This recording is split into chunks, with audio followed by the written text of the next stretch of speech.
Alright, we're live. Hopefully you guys can hear me, and hopefully the camera's better this time. You guys can actually see the full picture, per se. I'm going to mute this as well.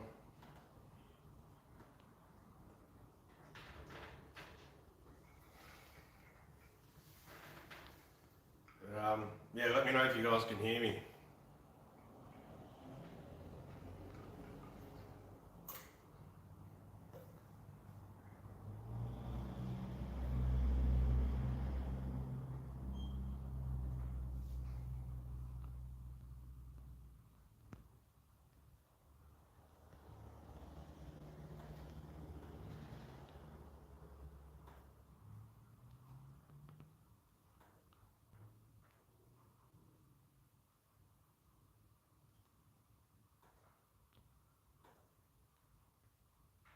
Hey, Cornfed, how you going?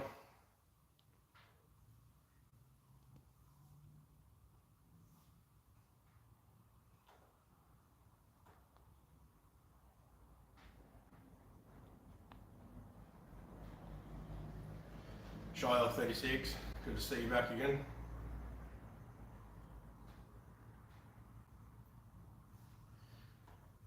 Yeah, I got the phone set up the right way from the get-go this time, so hopefully it fills out the screen nicely. You guys can probably hear all the cars driving by again, it's peak hour. Hey Josh, cheers man, I've actually been pretty lucky. I've pretty much had no symptoms at all, so I've just been cooped up in the house doing absolutely fuck all because I had no parts ordered. I was meant to be at work this week from Wednesday, and yeah, so I've basically just been a couch potato, just watching movie upon movie. Walked out here a couple of times and walked in circles, but there wasn't too much I could do. Hence why I did the neons the other night. But yeah, it's one of those things.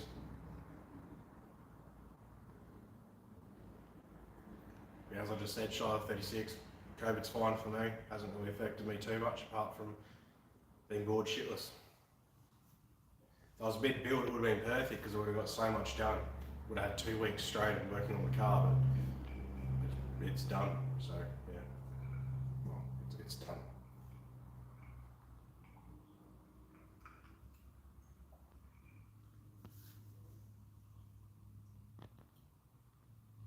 Hey, Curry mate.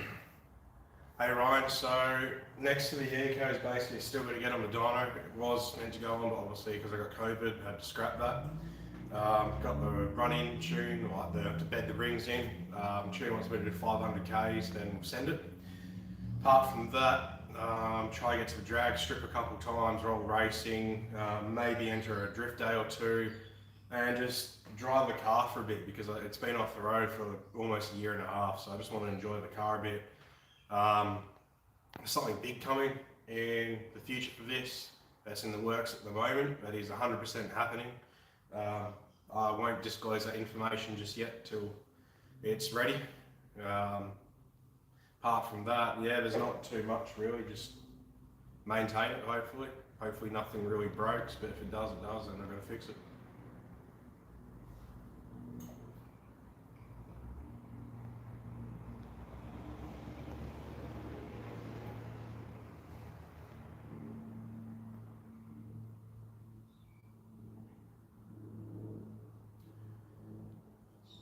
Yeah, Shy, I didn't catch it till just then too. I escaped it, but either I got it from work or my misso got it from her work. So, oh, it's over and done with now. Hopefully I won't get it again, but it just sucks. I'm just lucky I had sick leave to cover me, otherwise I would have been screwed.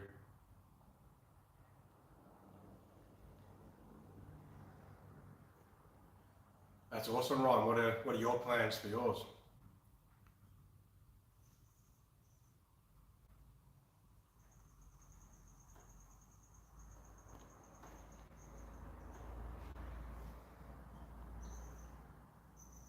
For anyone who is watching and isn't jumping on, the next live stream will be not next Sunday coming, but the one after that, provided I do only go to work for 1 week. So let me just bring up the calendar. So the 10th of April will be the next live stream in case people are curious. And then from there on it should be every third week hopefully if everything goes to plan. Yeah, lucky corn fed. Hopefully you've managed to escape it because it sucks being cooped up doing bugger all. I guess it might be right though, if you had lots of orders for turbo manifolds, you'd be able to smash them out, which could help in your favour, but apart from that, it sucks being stuck at home with nothing to do.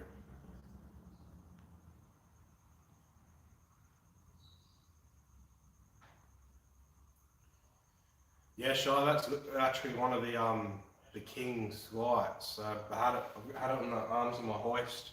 I took one down and just did that just so it lit it up, and it kind of looks alright in the GoPro, but in person it looks 10 times better. So say I don't go on car cruises anymore, but say that I do, just because I will want to be driving this. It's night time, I'll pop the hood, I'll rig that up. I've just got two magnets that are holding it up, and it just clips onto your battery. So I've got a ground in the engine bay and a positive stud. So clip it on that, and away she goes. And I'll just make sure I bring my jump pack in case somehow it does drain the battery.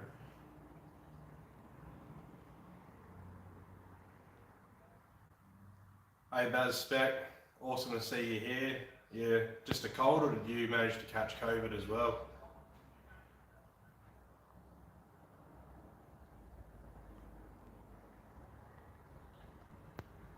Well, that's awesome that you're getting some corn-fed manifolds, Ryan. That combination you got going there, there's no reason it should blow up. If you got a good tuner, then it should be right.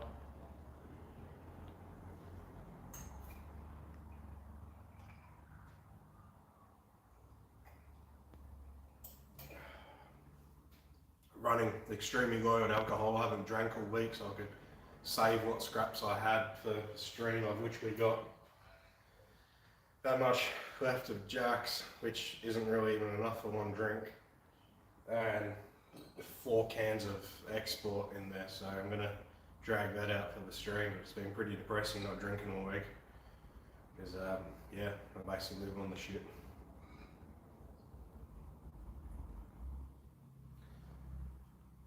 Well, at least that's not COVID, but it still sucks you got a cold though. Nothing worse than feeling like death every second of the day.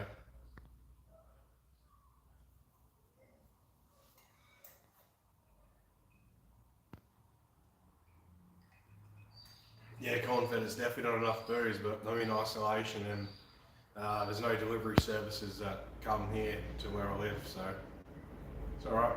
I've just lived on water for the last week, which it's alright, gets me by.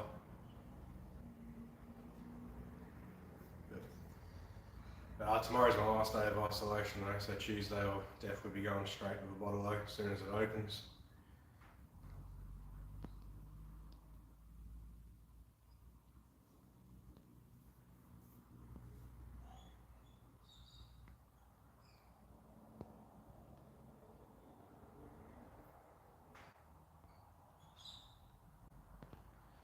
Yeah, well my plan is I was going to put white LED strips around the engine bay and then wire up to a switch inside the car, so for that exact same reason, you can just flick it on and it displays it. I might still do it on the bonnet in the same spot and then route the wire through the bonnet so it's not visible.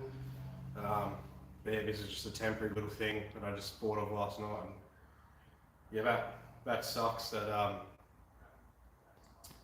you lost your job, and hopefully something does pop up and you get some income again.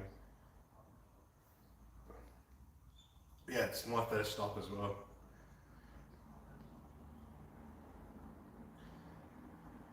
So this turbo here is a custom 70mm. It started off as a GD3582, like the very first gen one. So originally they were a 62.3 or 6mm turbo, so now it's up to 70. I think the X-juicer on them was 70 something, 76 maybe rings a bell. Now it's an 84. So it's considerably bigger on that. It's got a bigger turbine wheel as well. So both housings have been machined custom to suit. It's basically bigger than a GD3584 RS, and people have been making 750 to 800 plus on Barras. So I'd like to see a number starting with an 8, but anything 750 and above I will settle for because it is considerably smaller than what you would run for that power level. And then I'll go to a Pulsar G42 and live with the lagginess of the manual with a 3.8 and that. Oof, quarter mile goals. Well, I'd love to see a 10 out of it, but launching hasn't been my thing at all at the drags. My 60-foot time is terrible. But look, it should rattle off an 11, no issues at all. If I do see a 10 out of it, then that'll be amazing. If it got 750 plus, it should really see a 9. So yeah, I'll settle for a 10, but I think the goal end of the day would be a 9 out of it with the T56.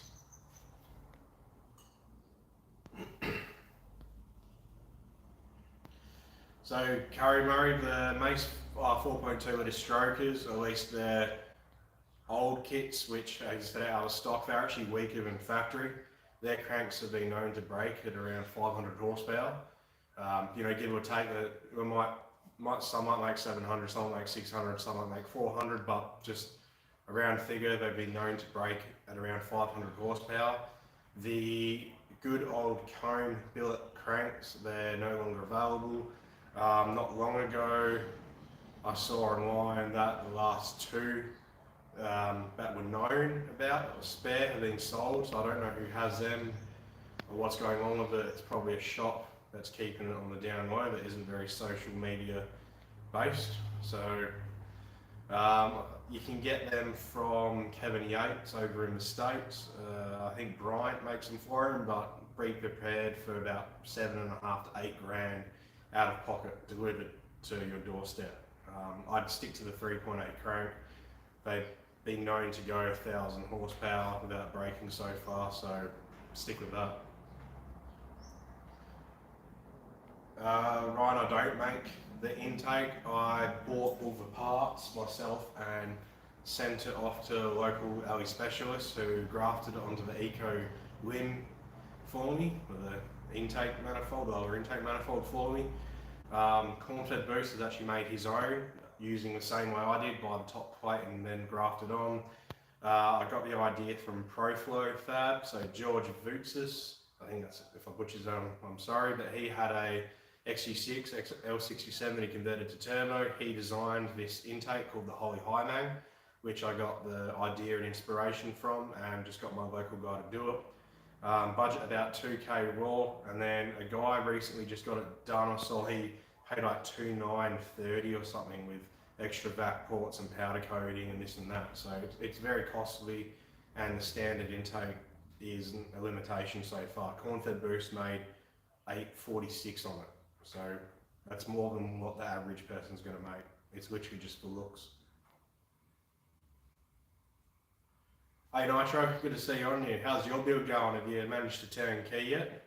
I'm pretty keen to see how yours does, because you're one of the very few who's spent the time and the money to make it decent. So it's a good build to be out there.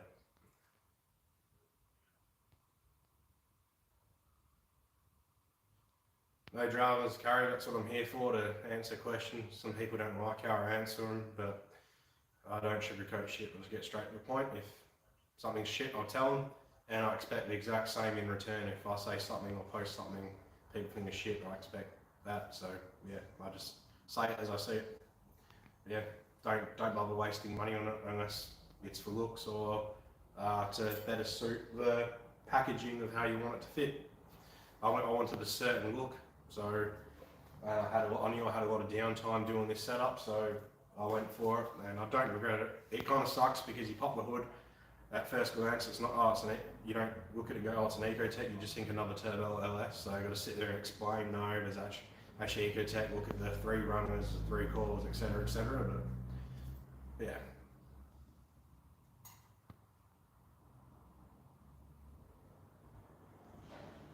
Yeah, Baz, that is a shame, because I know obviously a few years ago, maybe say like 5 years ago, there wasn't really a market for it, but there's starting to become a market again for it. A few people wanting the 4.2s and a few people diving into this platform again. So they, yeah, like you said, they got the cast for it. They could actually make some money and they could be very grateful to the scene, but that's on them.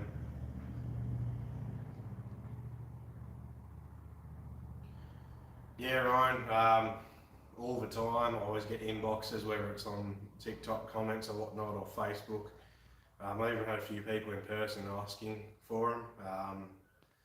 Yeah, I'm still not giving it out to anyone because people will say, I can tell the type straight away. They say it's for a farm car or a skid car, but I know it's not. I know it straight away. It's some dreamer with generally a P-plater over east.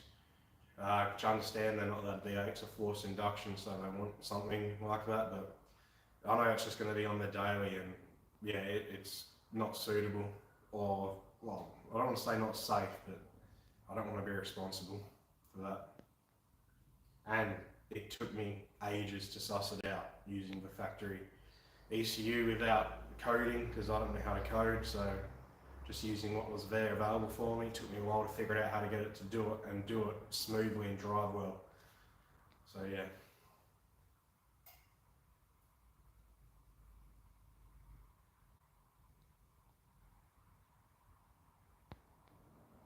Nitro, do you have the white plug that goes under the dash? Because if so, I have that.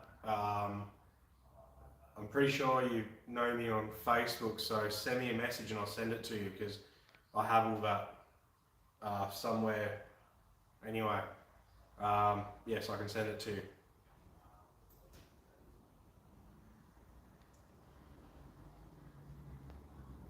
Yeah, Baz, like I was saying, it has picked up lately, but yeah, I understand you're saying it's dying down. What I think one of the big issues now is the motors are becoming rarer and rarer. Like you used to be able to pick one up for $100 to $300. Now people are selling them for $500 to $700, $1,500 for an L67, where they used to be $500 complete, which is a big thing, obviously. But obviously these engines are getting old. Like the last one that came out was in a 2004 VY Commodore, and that's what 17 years ago now. So yeah, they're obviously getting older and older, but hopefully they still stay where they are and pick up.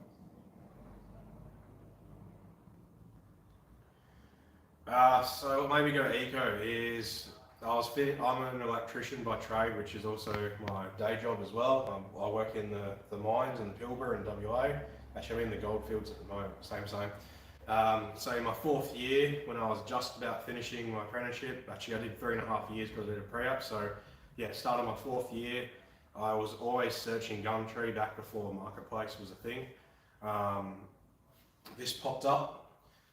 It was already turboed. I didn't turbo this, it was already turboed. It was factory manual with a 5-speed Getrag. It's an executive, not an S-Pack, so it was very rare to be manual to start with and then turbo. It was, back then it made 378 horsepower before I owned it. And I saw this pop up for $8,000, which was an absolute steal back then. It just had a missing clutch, missing slipping clutch. So I bought this as like a present to myself, finishing my trade, and also, you know, to the Commodore who'd want to pass it up. I had a VR Commodore, which I had as a daily, which I bought for $800 with help to my brother who fronted the cost, and then I paid him back. I ended up selling that for $2,000, and the new clutch was $1,950 installed. So basically the car cost me $8,000, and in a sense, and ever since then I've never looked back. But the first motor blew up because I sat unlimited way too much and the clutch was slipping, so it actually cracked a ringland. Got a new motor in it, and then I was out of a junkyard, slapped it in with my heads and turbo kit, only because my heads had valve springs. It was just easier to bolt on with ARP head studs, and it made 421 horsepower with 8 degrees of timing, which was insane for back then. But obviously now, as you saw on Brushworks, there's one making 444 in an auto. But that's basically why I got this. It was just a graduation of my trade present to myself, per se. Yeah, sweet Nitro, I'll get that to you. I've got it on my computer, but I know I've got a printout somewhere anyway. Same as what I used with my aftermarket harness as well. Originally to power up and send the tacho and speedo to the dash and whatnot. And also reversal lights go through it too.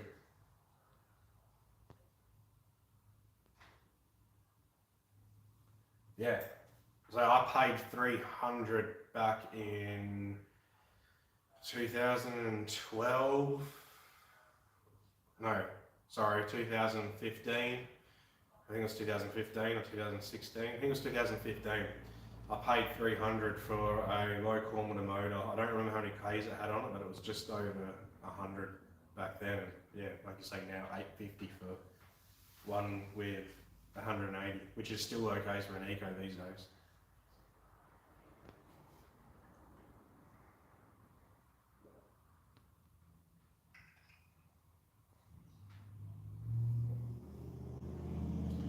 I don't think the T5's a get track, but everyone's had mixed results. Some people have held 300 real kilowatts, some people have held 200. It's all about your setup. Your clutch plays a big part in it, how you drive it, your diff gears, your tyres, the road, everything makes a big difference on it.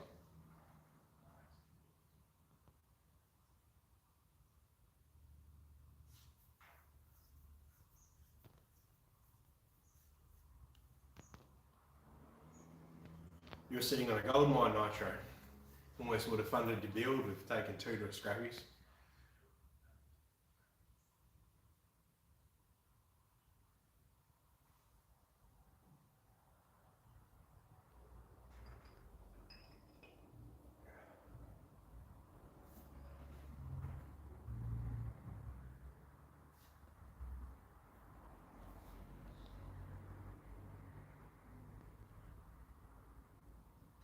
Yeah, Baz, that is 100% how it is. People want all the horsepower for the cheapest shit, and they don't like being told how it is.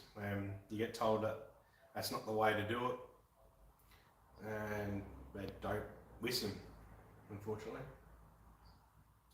Yeah, Ryan, this is a forged bottom end, so it has a standard crank. It has 4 340 rods. I'm unsure of which rods they are. They're the same ones as what's in Astro 6 that Justin Pitzikas owns from High Performance in his Whippled L67 VP wagon, and he also had the same motor spec, so same rods, was in Aaron Punchard's CB6 Monaro. His went 760 through a power, I believe it was Power Glide or T400. I think it was a Power Glide though. So the rods should be able to hold, and then it has JE forged pistons. So the most generic combo that people whack in is spool rods and JE forged pistons, which is what I used to run on my old forged motor, what Cornfed currently runs as well, and it's a bulletproof combo per se. If you just buy them all together, spool imports, which is the reseller or the owner, whoever it is, for sells spool rods. They do spool rods and Ross Racing pistons, and I believe they also have a Carrillo piston set you can buy as a package. Hey Josh, hopefully soon. I go back to work on Wednesday for a week, so we'll see when it can be slotted in, because it's obviously got to do with when I'm available and when Justin has time on the dyno to slot me in. So nothing's confirmed yet, but hopefully soon. I just want to get on the street and drive it at this point, so yeah. Yeah, Boost Insurance Solutions have been around for a while. They at one point had a bad name for them, but recently I haven't seen anything bad at all, and what they seem to put out seems to be very good. So if you're in Victoria, that is a great place to go.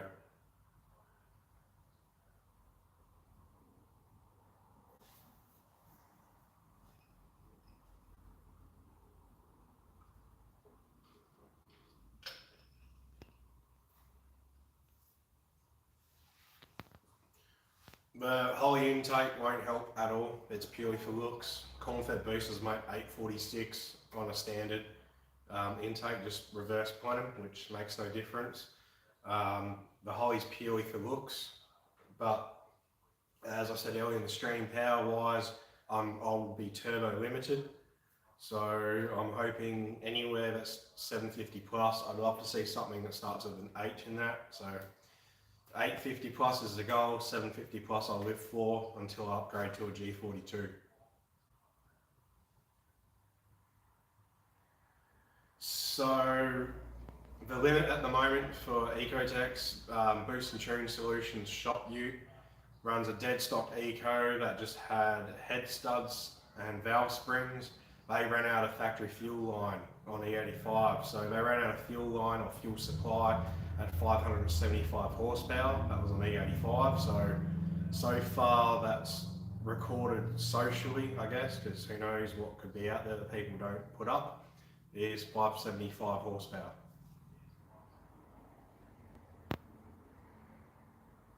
Yeah, the ones you see with not good success are people who slap together a shit build that isn't done properly, don't have good parts, and most importantly, they don't tune it, or they don't go to a good tuner, and or factory humocidum limiter, which is a fuel cut which you're just going to melt or crack a piston.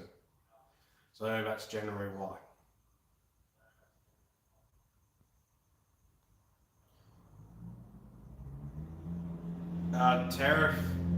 Terrify was forged bottom end though. I think he means like a dead stock motor, like pistons, rods, and crank wise.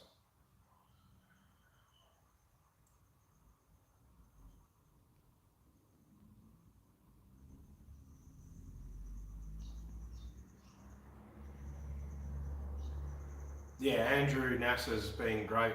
I obviously haven't met him in person because I'm in WA, but online he's one of the guys who has a wealth of knowledge. But a lot of people gave him a bad name, said all the crap blew up, but I never saw it personally. But that's, yeah, I always recommend people to go there. They saved it from Victoria.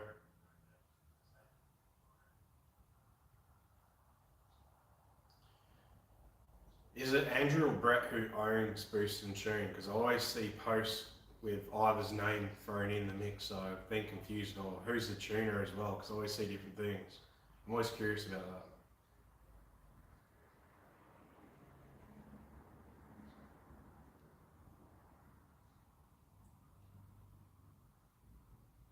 Nah, Baz, the 1,000 plus was estimated off mile per hour at the drag strip, and that was a forged bottom end. That was I don't remember what rods, but it had the Arias or Aries pistons, I believe, or maybe not diamond pistons. But no, his was standard crank, but forged rods and pistons at 1,000 plus.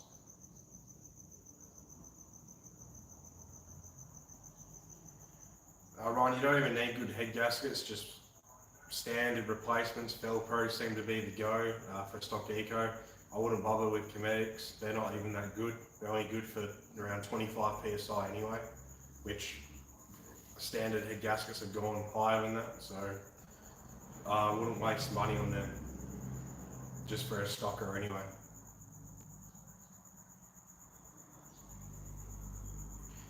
So Andrew's going around tuning. Sweet. I wonder why I keep seeing posts with Brett mentioned and Brett tuning and this and that, and people must have it incorrect or something.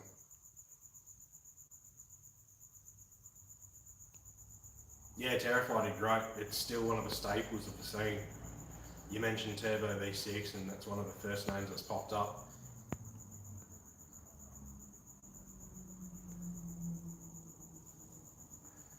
Yeah, Josh, those Callaway's taillights have gone up a fair bit in price, but sadly it's cracked in the rear left one and the corner's cracked, which I just glued it back on, you can't tell, but nah, I like them. I like the taillights too much. It took me forever to find a set, so sorry, not for sale.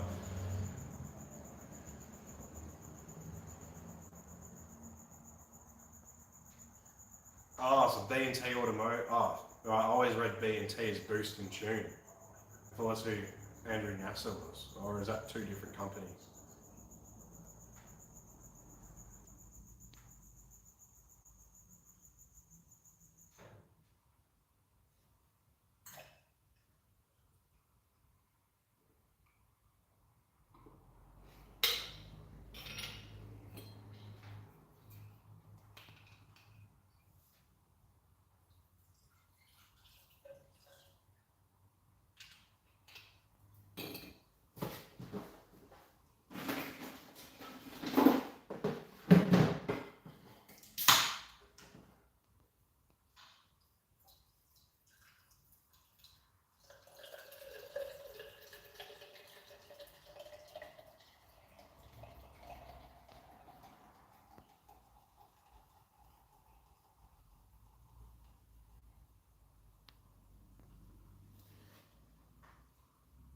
Hey Raymond, so yeah, that is a very good way to do it.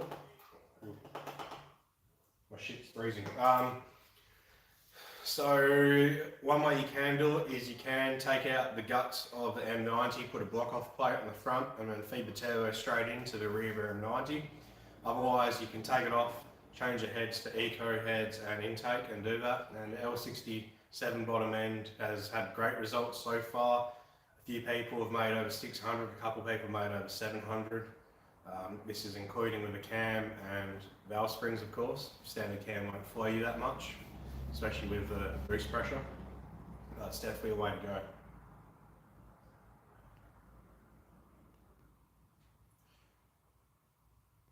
So boost and tunes, BTS, alright, that makes sense. Boost and tune solutions and BNT. Alright, at least that's cleared up because that always confused me.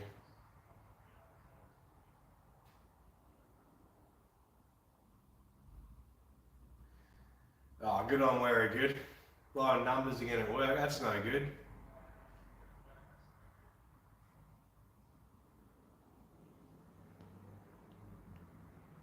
Baz, that's great.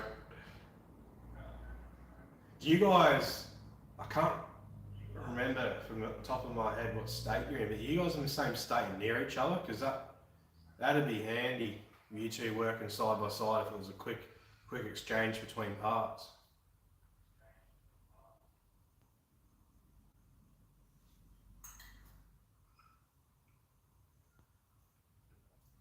This is piss weak.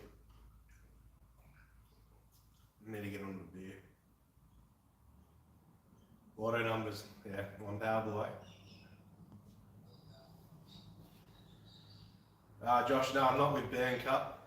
I work for a different company. I'm not going to say who it is, just in case something turns to shit and someone can use something I say on here or whatever against me. You never know who joins in and then gets in contact with companies. But nah, not Burn Cup. I do construction, so as far as I'm let Burn Cup, the more maintenance. But,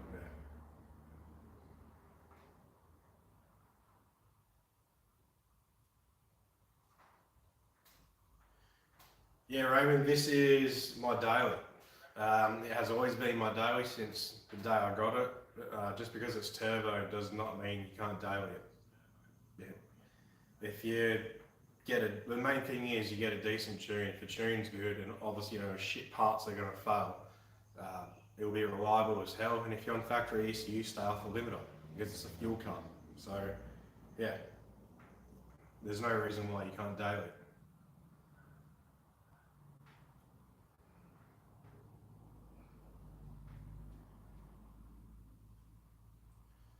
Yeah, Anthony, that's not bad. 12 psi is generally where the ecos start to wake up on that size turbo, at least anyway. On a dead stock L36, I got 313 real kilowatts on 14.8 psi with a Gen 1 GT3582. That's behind a manual, so which helps a little bit, but there's nothing wrong with that power outcome.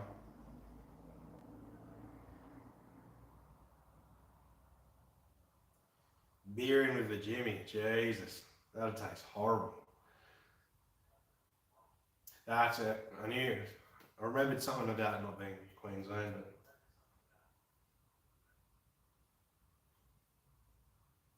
but yeah, I guess having similar names wouldn't help, but still though, at least all your stuff now has fabrication, so people should know if they want tuning, go to him. If they want fabrication, to go to you. But then again, from what I've seen, people in the scene don't really seem to have too many brain cells.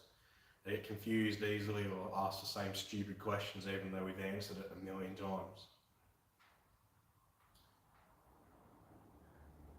What compression? Mine was dead stock ego, so whatever that is, 9.4 to 1, 9.5 to 1, 9, whatever stock ego is, that's the compression ratio.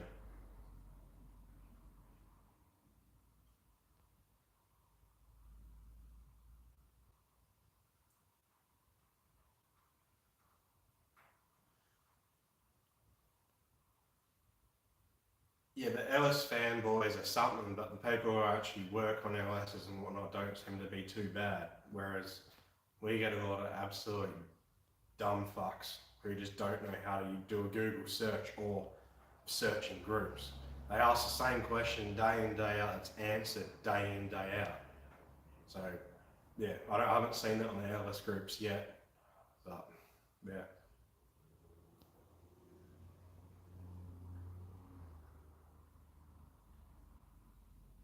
There's nothing wrong with corn-fed shed. He's got a hoist in it, he's got his workspace, he's got a I don't have a workbench, he's got a workbench. You know, his shed's great, don't be mocking him. How deep am I into the build? I haven't added it up and I don't want to ever do that because I will cry. A lot more than what a V6 is worth. I should have done it on that, but that's too reliable at the same time. Anyway, that's that.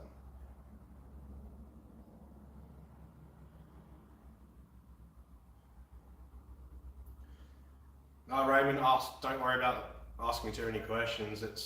That's why half the reason I'm doing the stream and I spammed it everywhere so that people could actually get decent answers. And as Nitro said, 280k is just running.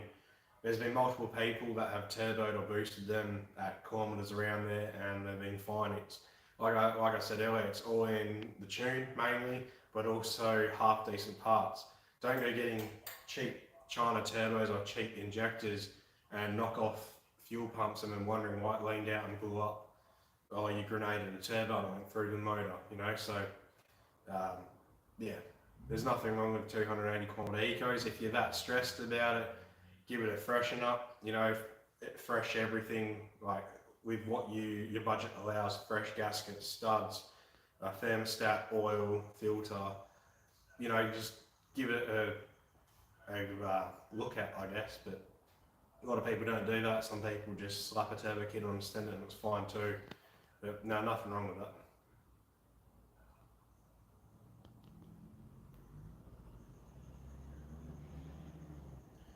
Yeah, sure, that's it. Like, there is enough information on Google to learn most of what you know. If not, asking the right people the right questions also helps. And also, obviously, searching the Facebook groups as well, because I think the Facebook groups are a lot more active now than what the old forums are and new posts on Google. So, yeah, really, from what I see now, is you shouldn't need to ask any questions because everything has been answered. But obviously, a fresh intake of everything does help. So there's no harm in it. Just don't ask the same stupid question that gets asked 10 times a week, basically. If it's an odd question, then that's fine, but yeah, every day we always see the same stupid shit.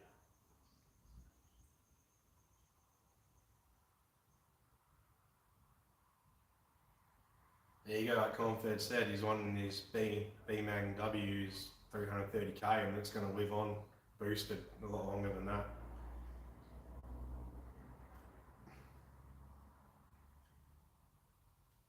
Yeah, that wouldn't surprise me, Nitro. Like I said earlier, you're one of the very few that have done things properly. So it doesn't surprise me. Yeah, parts cost money, time costs money, and the end result is obviously going to show because you've gone a lot better and more in depth than what I have with this. The parts that you're putting on are pretty good, and you've done everything from what I've seen as well, including brakes and just every good other thing.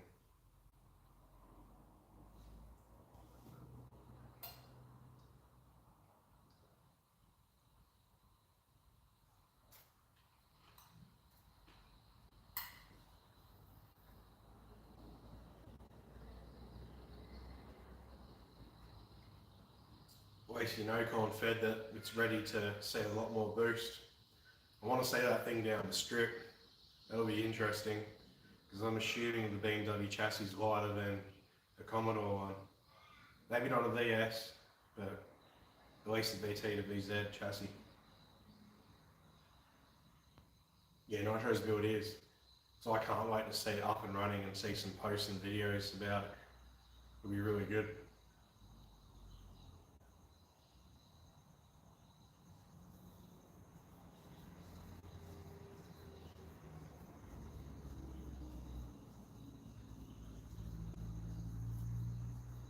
should run at 10. Nothing's stopping it.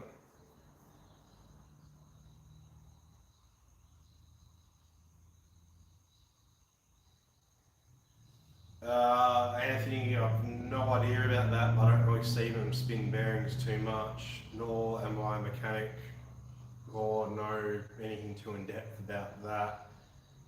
Maybe Baz or Cornfed might be able to help you out in that situation. They both know more than I do and have been around longer, but yeah, I don't have any theories as to why it wouldn't. Maybe just age or you over-revved it or tag limited too much. That's all I can say.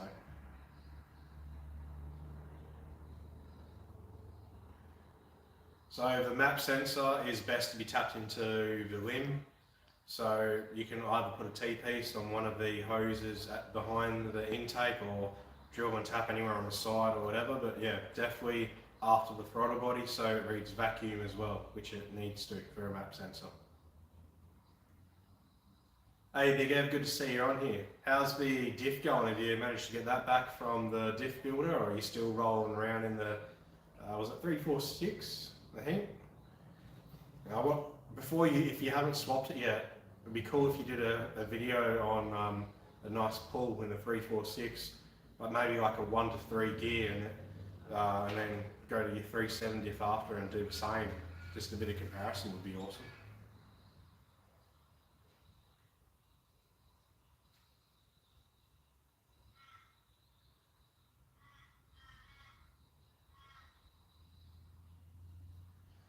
Cheers Nitro, but I've had a lot of time and my poor missus, I've slaved away every week I've been home and haven't really spent as much time with her because I've been getting this done.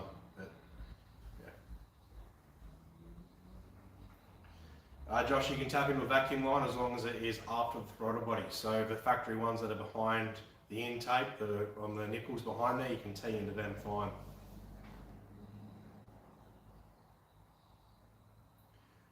Anthony, it's not personal experience and don't worry about it. Just build the engine as is, no modifications are needed. Just slap everything in there to spec and then you'll be fine.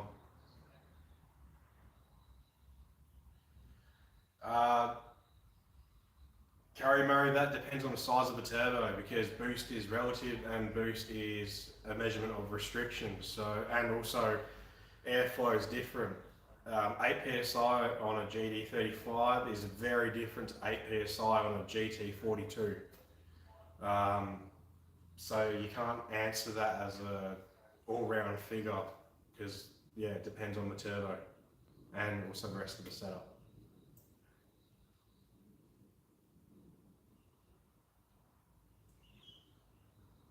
Big Ev, track day Sunday, is that circuit or like an event or drag racing?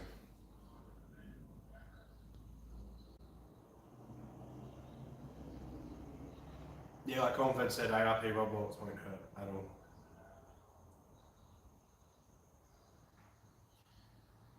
But Joshua, I've seen a couple of posts of people who have done that. I wouldn't recommend it unless you like changing motors. But yeah, there's nothing wrong with 20 psi of the tune though.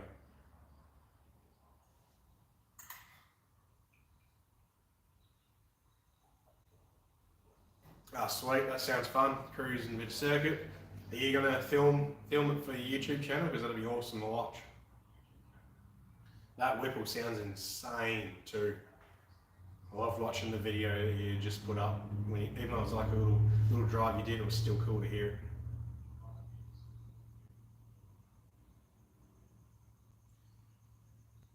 Shive has plans in the works to go to a couple events in Melbourne or Victoria, whatever it is. So, yeah, once everything's kind of settled, wouldn't mind hitting some events in all the states and trailer the car across or whatnot with a couple of other people as well. But would be, like you said, would be cool to see the 3.8 scene go live socially on other channels and events. Sweet, yeah, that'll be awesome. I'll keep an eye out for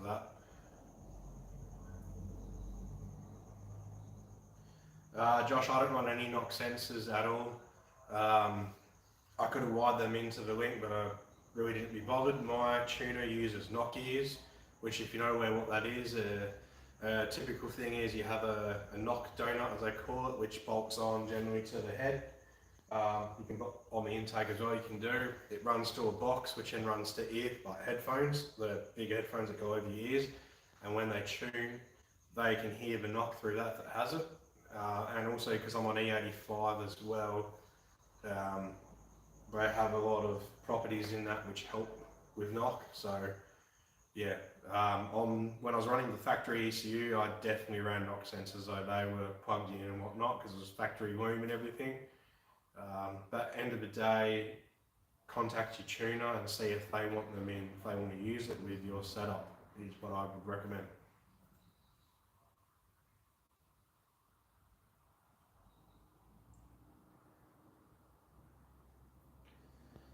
Yeah, E-Flex is good, but it doesn't interest me because I like all the power all the time. And I like to suffer, so going to the petrol station all the fucking time because E85 guzzles. I'm lucky though, there's a United with E85 literally a minute from my house, which is awesome. Before I had maybe a 10-minute drive, and before that was about 25 before one opened, but since I moved to this house, yeah, United open just down the road, which is great. Not that I've got to use it yet, I've literally filled up 2 jerry cans to get this filled ready for the dyno, but apart from that, it's there, so no E-Flex for me.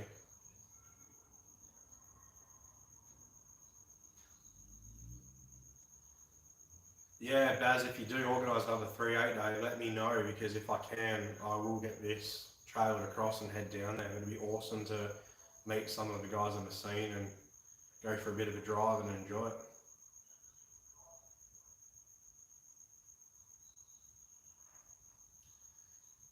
Yeah, that would work again, but I'm lazy. I can't be bothered doing that or sitting around and waiting. Plus, I'm fine just running E85 and bringing jerry cans with me. I've got what, 3 other registered cars. So if it comes to it, I've got 3 other cars that run on 98. Well, one's on diesel, but and whatnot. So it's not a huge issue for me.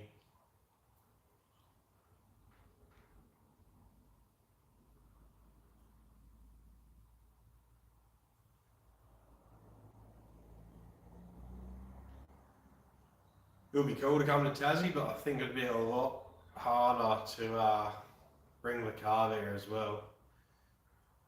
And just so everyone knows, this is a joke, but I need a passport to go to Tassie too, you know, got to cross that water. Don't have the passport.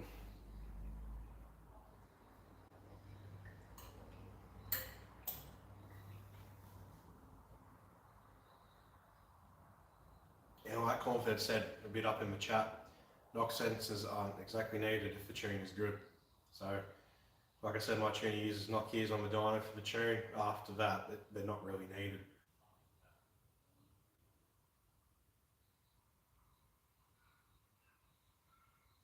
And in case anyone didn't get the joke, that was me referring to saying that Tasmania isn't part of Australia, because there's water in between. No, Baz, it's actually been raining down here in WA, so I think tomorrow it won't be raining, so I'm going to try get the ute apart, and then I'm out of ISO after tomorrow, so Tuesday I'll try get it posted off to you.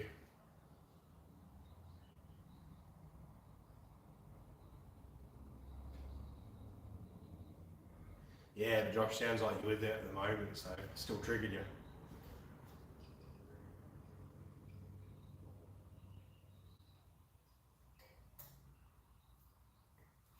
Yeah, will do. Will do.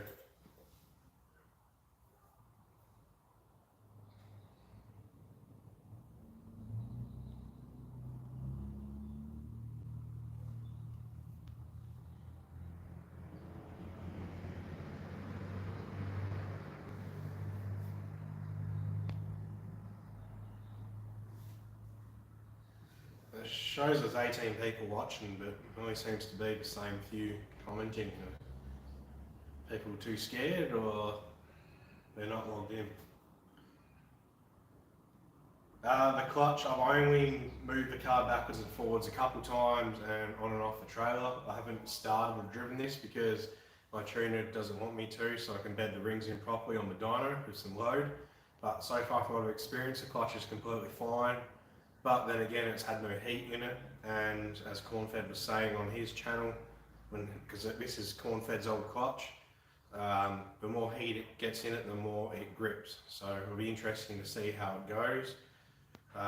In the FG XR6 Turbo I have, that has a twin plate unsprung clutch, so that is horrible to drive, yet still that's what I'm doing at the moment till that's going, and it's been fine, so I don't really see this being an issue at all.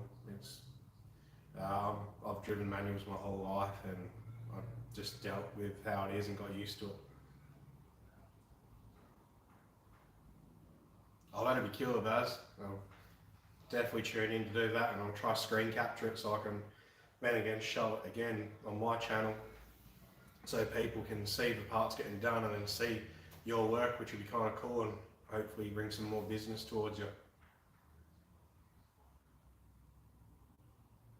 Yeah, like I said, your TikToks are great. Like I said in the last stream, it's awesome seeing how you go live when it gets done. It's cool to see the work being done instead of just giving you the product and getting handed the end result. It's just fascinating. See you later, Josh. Cheers for jumping on the stream.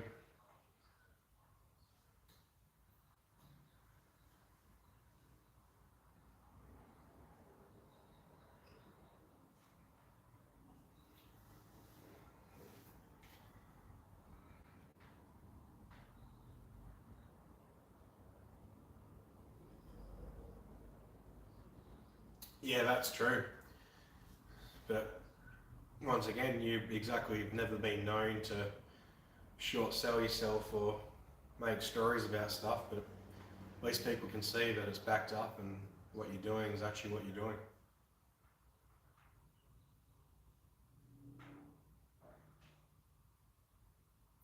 Oh yeah, true. Josh off. I keep saying Josh and not saying my whole name, just shortening it, but there's too many.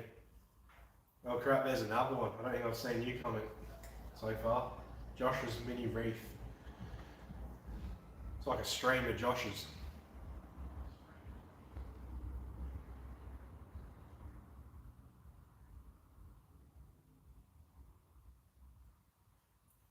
Oh, I don't know about the best.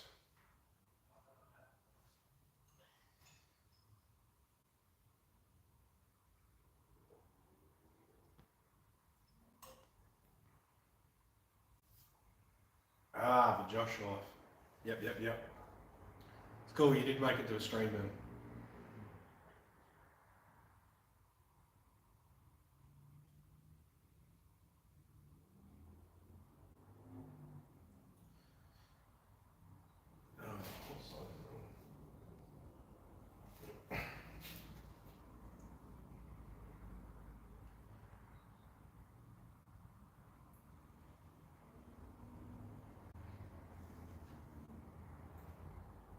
I have to get another sticker off you, Baz, because the one that I got with the tensioner is on that arm of the hoist, and for the streams, right on the MSD will be perfect viewing. I'll have to get one on there. But it's pretty interesting or cool thing I did ever since I got the hoist. Every part that I bought the came stickers, I just started slapping them on the hoist and filled it up.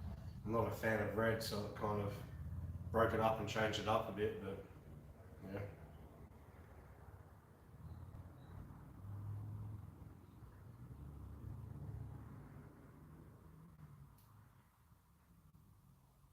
That's interesting. Bigger injectors and it went lean under load.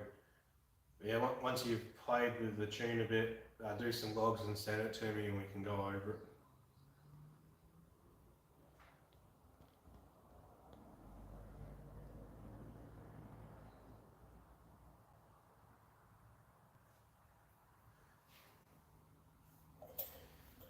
Still sunny outside, you can kind of see just the light out back.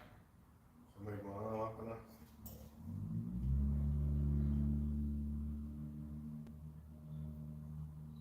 Might still be daylight when this is done and I can move along.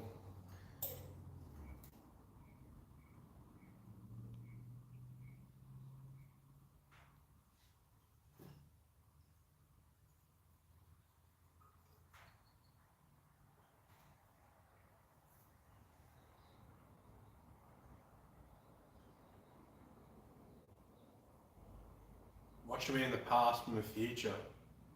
Because of the time difference. No, they have no TV yet. Just to the side, what's that for you guys? The right of your screen, but the left of me, I've actually got a space on the wall there where I've got a few TVs I want to upgrade. So the theatre TV will go in the living room. The living room TV will come out in the garage, and then I'll get a new bigger TV for the theatre. And then it'll be a lot better then, but I've seen a lot of your place, you're a footy fan. I'm not myself, I prefer rugby, so I'll have rugby on the TV. But unless, in case people weren't aware, that I'm a drummer and in a band, so music's a big thing for me. Usually when I'm in the garage, I've actually got a home theatre surround sound system in here with speakers all around, and I just put on metal music basically on YouTube, so that'll mainly be what's on the TV for me.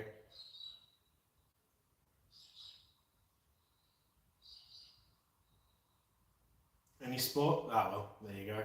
Can't complain with that.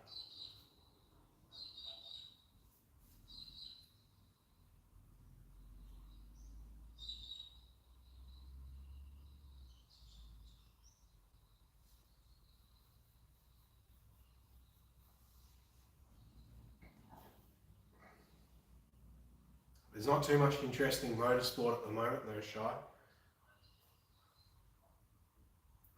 I'm not a fan of F1 at all, or the bikes, and V8 supercars is really no longer what it used to be. There's no more Holden and Ford, which is a shame. But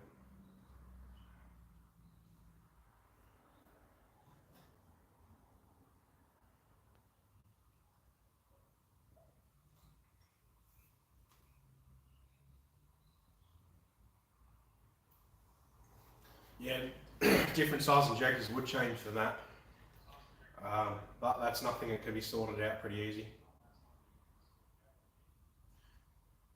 A F1 with bombs and rockets, I'd probably watch that then, because it'd finally be interesting.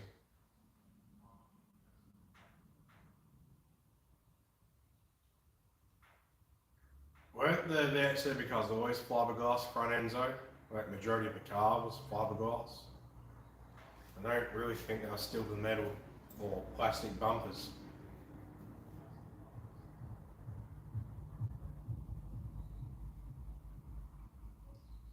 Yeah, it's not exactly the chassis that we get, and it's definitely not the engine we get anyway to begin with, but it was still used to be good back in the day anyway.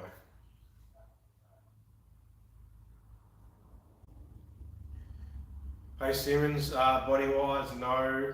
I want to find out if the stock bonnet will fit, because I'm not a fan of bonnet scoops, so I will be getting that. I do want to paint it FG Ego Grey, which is commonly found on the FG G6Es, like their dark grey charcoal colour.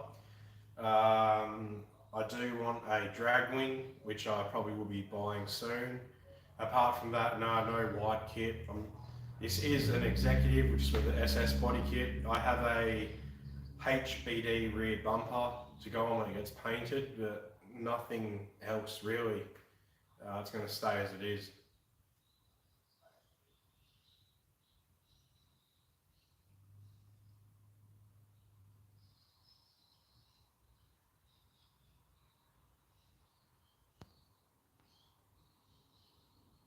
Yeah, Josh, I still use them over here as well in WA.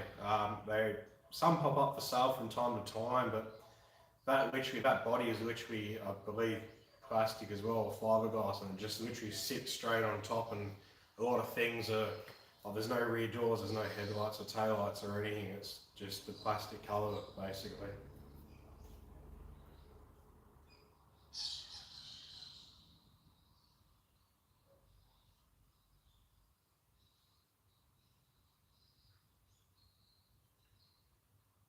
Yeah, I'd say early 2000s. My favourite was the BY against, I guess it was BA for Fords. I don't really give a fuck if it's BA or BF for Fords, are all shit. But I didn't mind the VE FG, and I do like the VF Commodores, but I wasn't a fan of the XGF. I think it's is it XGF?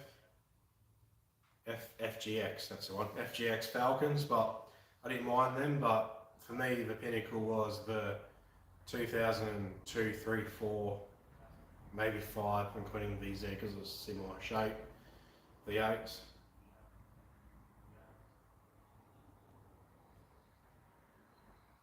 A boosted Forerunner.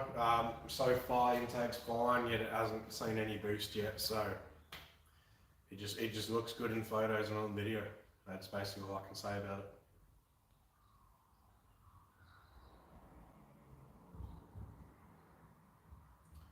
Yeah, I do have a big soft spot for VYs, but as you can see, obviously, I also have a VE. That is an SS as well. It's an SSB. It just has a cobby front. I bought it with a cobby front.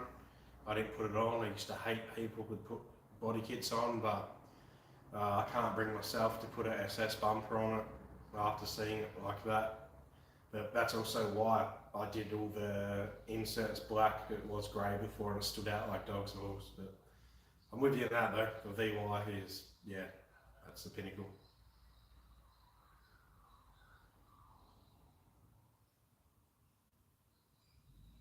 Hey Bailey, no dramas at all. It's still cool that you were on the stream watching.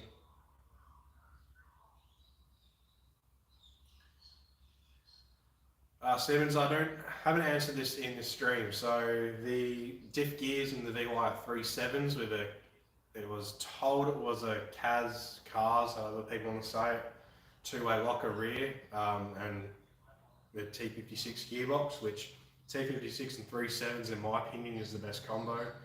346 would be really good with the turbo, but I just like how it drives on the street with that. Some people think 39s or 411s is good with it. For me with the turbo I don't think so, but everyone has different experiences and different setups.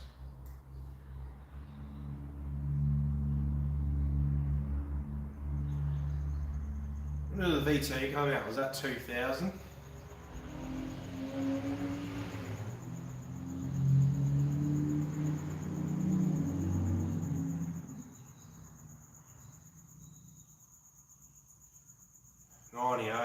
Jesus. You were in high school and I didn't even mention what year I was in then, or how old I was.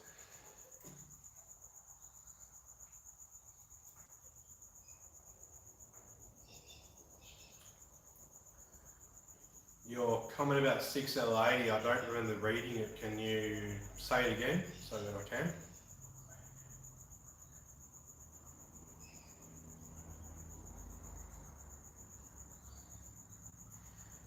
Yeah, but Big Ab as well with a turbo, the diff gears make a huge difference. So yeah, that would be comfier, and 345s would help spool the turbo up as well because more load on the motor.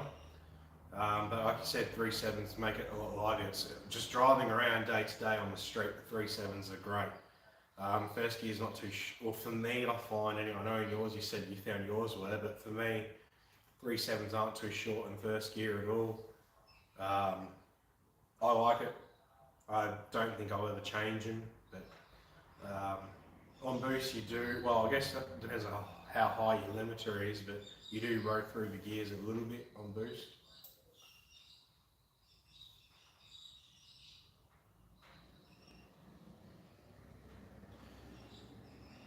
That's killer wag. I definitely recommend corn-fed manifold. That's what I ran on here. I have no idea who Ben is that you're on about, but who's that? Yeah, my tuning vids aren't very good. I'm not a tuner. It is a hobby for me. Like I know what I'm doing to an extent, but I still ask a lot of questions to people. But for what it is, yeah, more than capable of it. On TikTok. The 6L80 is in the VEs, I believe, and it'll be an absolute head fuck to whack it on onto this motor. It worked, but because they're electronic based, they're computer controlled. That's what the problem would be.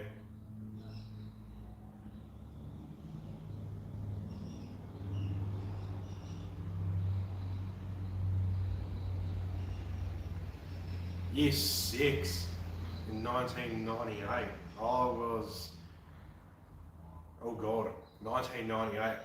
I was 4 years old. So yeah, you got a bit of time on me on that one. True, I guess with a Charger you got all that torque straight away. So yeah, first would just absolutely thrive and straight to limiter.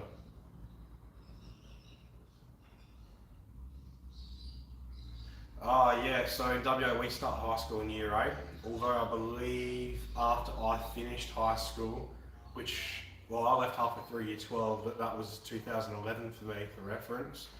A few schools changed to a thing called like middle school, which was year 7 and 8, I think, and 9 as well, and year 10 was high school.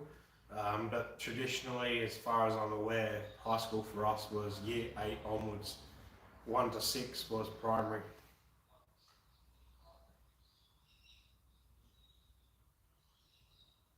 Nah, Josh, I turned 28 this year. Yeah, 28. I think. I lost track of time. Pretty sure I'm 27, so I think I turned 28 this year. I was born in 94, anyway.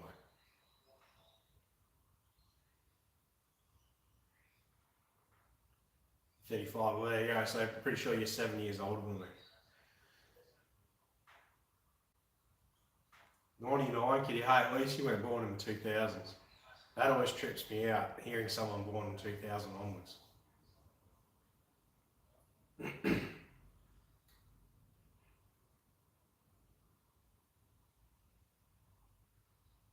That's pretty cool. You 11 taught you how to do that.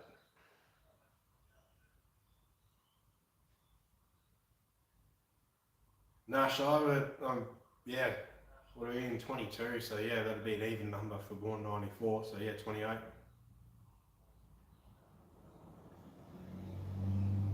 1986. You may take the cake, Baz. But in saying that, you're the most successful out of a lot of us, so you're right. 35. Jesus. You're almost 40.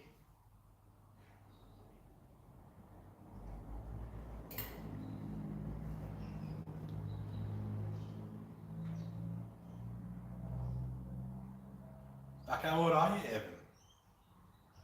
I know you're older than me, but that old?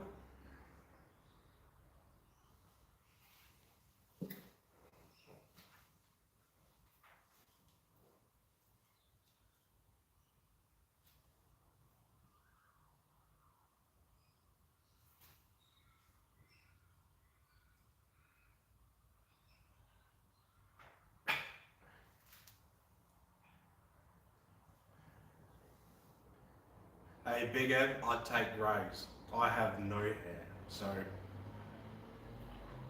greys are fine.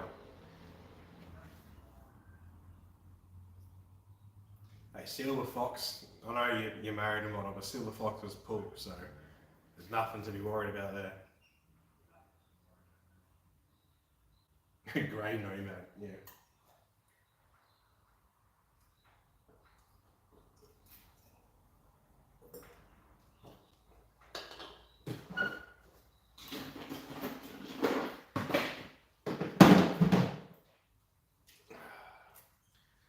Finally, something real.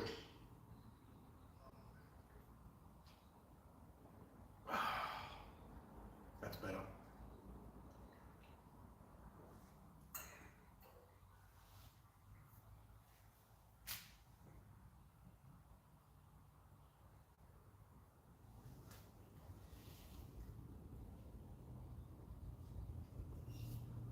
So Nitro, when do you think yours will turn key and start driving and have a date with a dyno?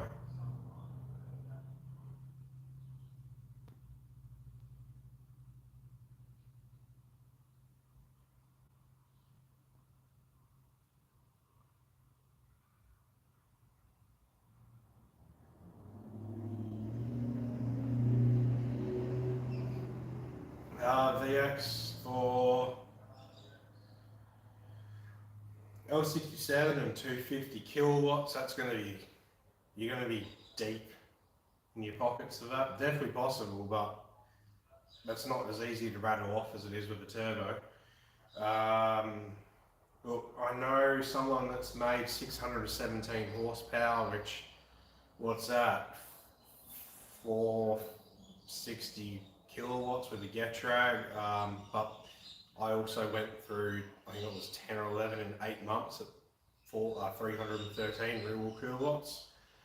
So really you want a T56 at any decent power or driving ability, but it comes down to budget and what's available and how serious you are. For now, get the car running and driving. Stick with the GetDrag. If it blows up, it blows up, or it slips, but start saving, putting money aside to T56, swap it, would be my recommendation. Don't postpone getting your car driving just because you're saving for a conversion. Get it driving as is, and then convert it later. That's what I'd say if you don't have all the funds and time ready straight away. I barely made it to 20 with it. I think I was like 21 or 22 when mine started going, so you're doing fine.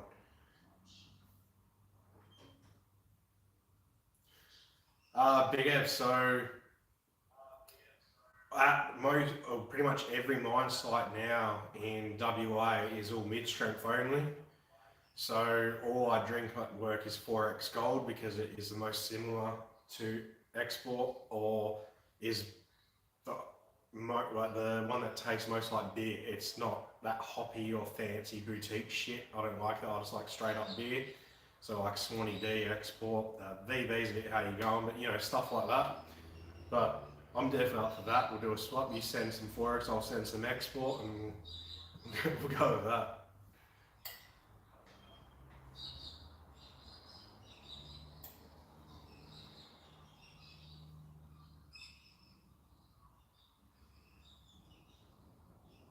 Next 3 months, that's not too bad.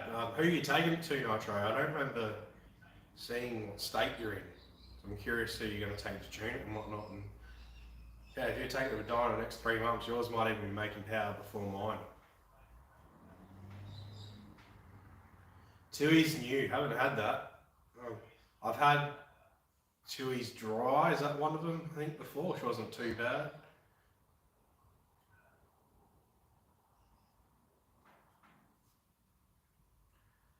No worries, Baz. Cheers for jumping on the stream.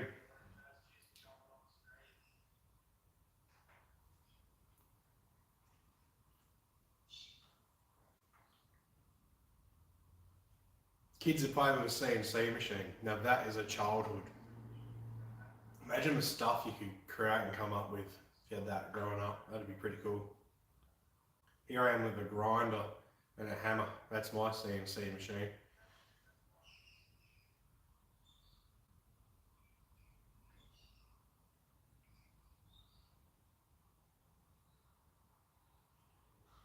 Yeah, it's good you got a daily. That definitely helps to put the project car to the side, that you can spend a bit of time on doing things right instead of rushing to get things so you can drive to work the next day.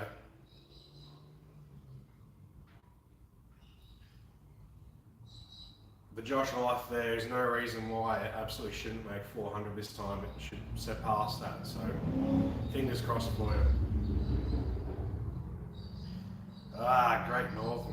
Not a fan of that. Well, I think the original, I don't mind. I don't know if that's the midi or the full strength, but the Super Crisp tastes like fucking vinegar.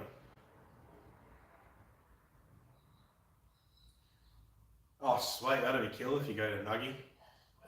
Obviously, at least he's got some experience with some ecos and whatnot, but hopefully he puts it up in his channel, because that'd be great to see some more eco content on there.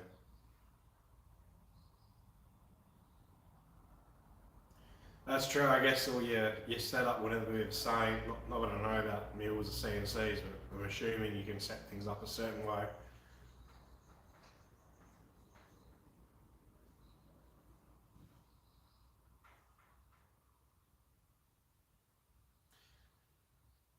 Shy, which one of the mids and the full strengths, original or the Super Crisp?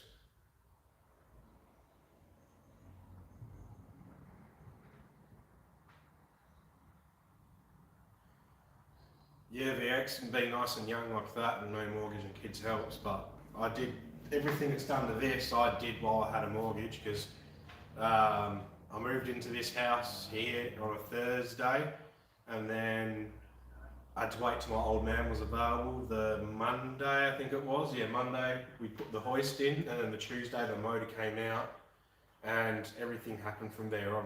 It's been, that was November 2020 and now it's March 2022 and this is where it is. So I've got no kids but still having a mortgage, things are still possible. You just got to budget right and do things correct, I guess. Oh really, you got Diners Era, that's alright, but I definitely recommend Hoff. Obviously he's a good tuner, but at least he's had experience with the Eco before. I've seen a few guys go to different tuners where they don't know anything about Ecos and they're scared of timing.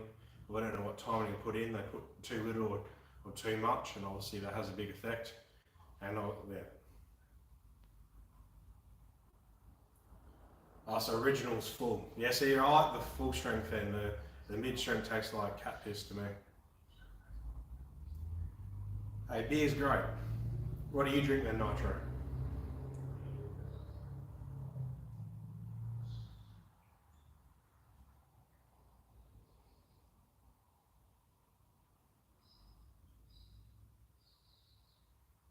Yeah, that's a lot of gas for little amperage.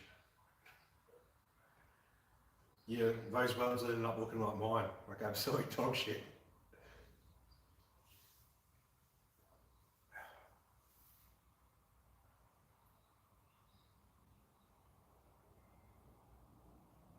Yeah, wild turkey's nice, Baz. Sorry, just reading up on the comments. I don't mind a bit of that from time to time. My cousin actually loves wild turkey, so if I ever get on the piss with him, sometimes we open that up.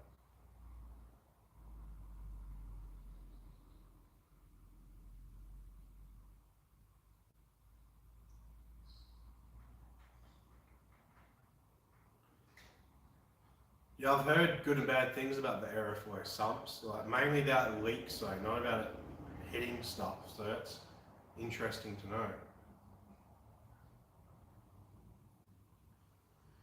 Nitro, I used to drink vodka when I was younger with like flavoured liqueurs and whatnot. I don't think I could do it now though, I just love beer too much.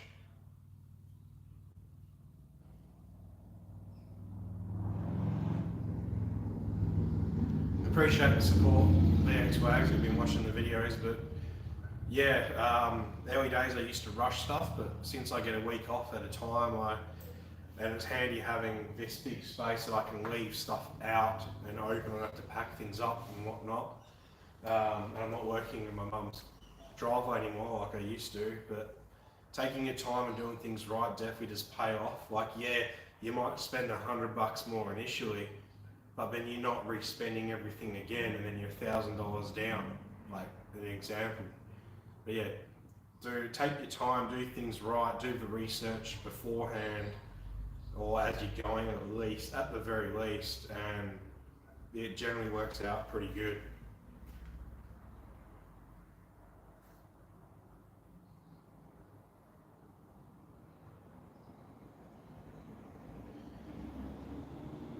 I'm assuming that they like Calais is unrego then Siemens, because otherwise that'd be a way better car to put it in than a VX. But that's just my personal preference.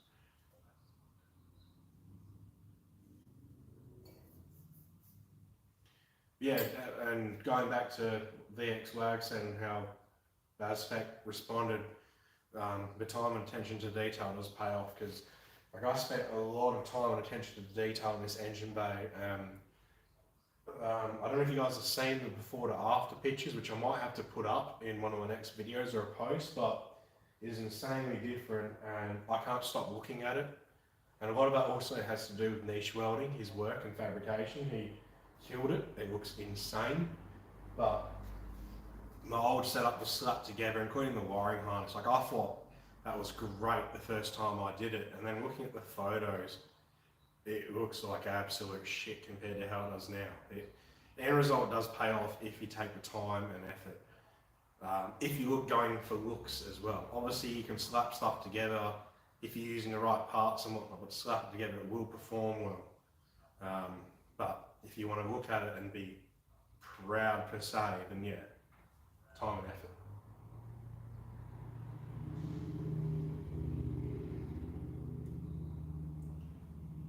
Oh well, a third L67 landed in your lap, Simmons, and yeah, the L67 is the better base to build off, so can't argue that.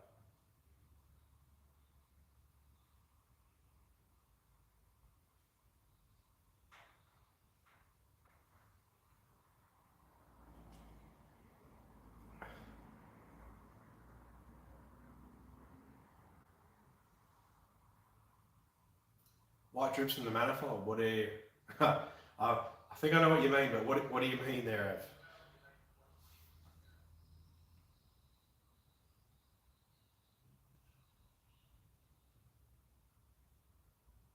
Yeah, VX ways. Look, it might suck because you're saving for longer and then your bank account's draining a lot at first. But if you add everything up overall, you will spend a lot more doing things quickly and shit because you'll keep replacing and fixing things, and you might only be spending little bits here, and here, but the end result is a lot more. So if you just take your time, save, do things right, it will generally turn out a lot better. Obviously for looks, I found that out. I'm hoping, I'm praying on the dyno I have no issues, because as far as I'm concerned, I've done everything right and taken my time to make it right. So I'm hoping it goes smoothly, but when does it ever? But yeah.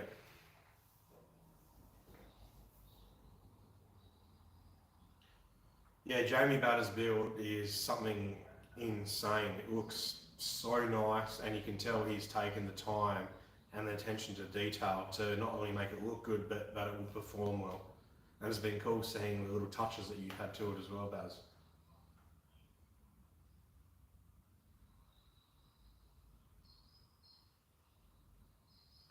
He does VX wags that you get to shoulder, and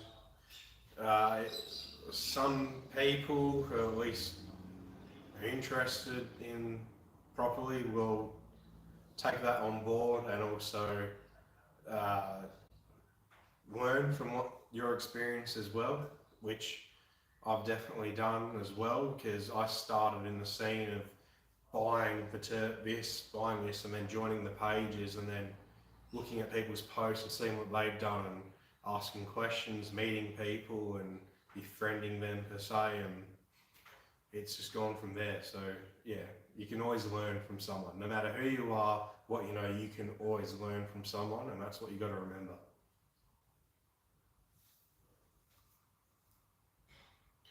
So it's frothing. Well, yeah, yeah, yeah, yeah. Like, I can't pick anything I'd change about that, apart from little bits of my wiring, which I'd love to redo.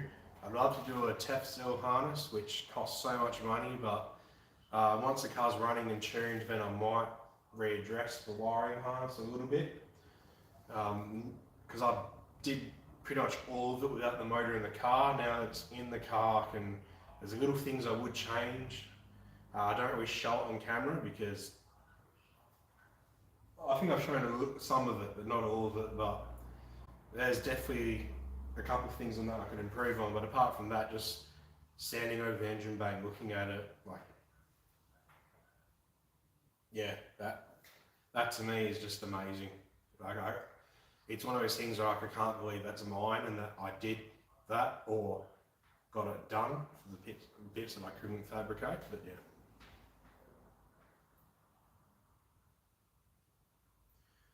Interchillers, I absolutely love them. It sucks the amount of space that they take up if you're limited by that, but I've seen nothing but good results from them for people who aren't running methanol.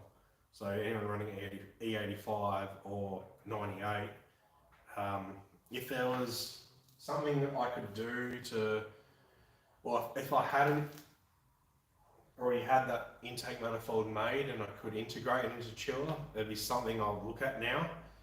Because at first it was, the bottom end was meant to be done very quickly, but the machine shop took, I think it was like 7.5 months just to re-hone the bore.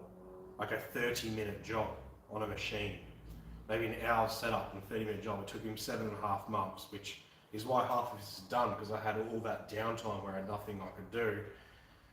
But yeah, if I was to redo it all, I'd look at a way I could integrate into chiller, because their intake temps are great, and limit the piping. Like, while I love all the work that Niche Welding did and being able to use a plasma man intercooler, which is huge and great, an interchiller is something else. Just running it straight from the turbo, straight to the intake. It's, the simplicity's great, really.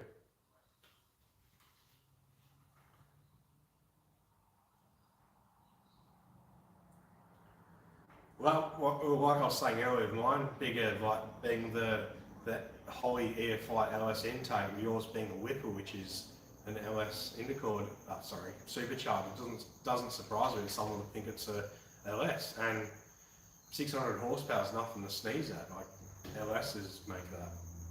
So yeah, but at least it's cool that you can correct them. Like, no, it's actually a V6. Like, yeah.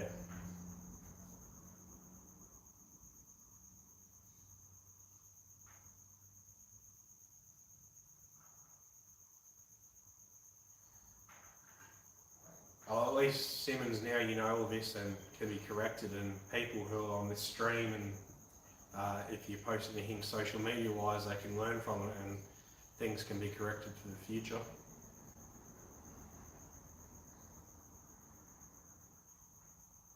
That's it, DX Wags. Everyone can always learn something.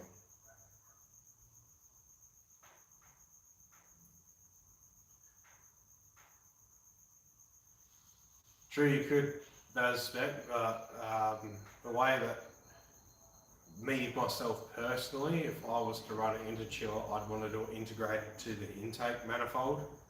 I think that looks kind of cool with that, like that, as they call it, that brick in there with lines running to it. And I don't have much space in front of anywhere else with all the piping and lines and whatnot.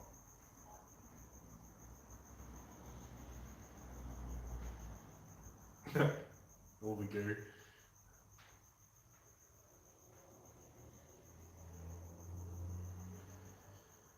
Boosted Forerunner, I'm not too sure of who are the main tuners in New South Wales for this platform. I think there's one called Ace Performance who tunes Gun 38T, which is a VS Commodore that makes 760 odd horsepower, that ran a 9.6 at 140 or 144 mile per hour, I believe, which holds the manual record for turbo ecos. Apart from that, there's not too many I know of. I know I learnt recently from one of the Joshes on the stream that Haltech won't tune anyone, so it's only real special builds, and since the 3.8 doesn't have a good name, I don't think they'd want to tune it. Otherwise, tuning fork would obviously be great, but yeah, there's a few people who might know for New South Wales who might be the tuners, but I'm not too aware.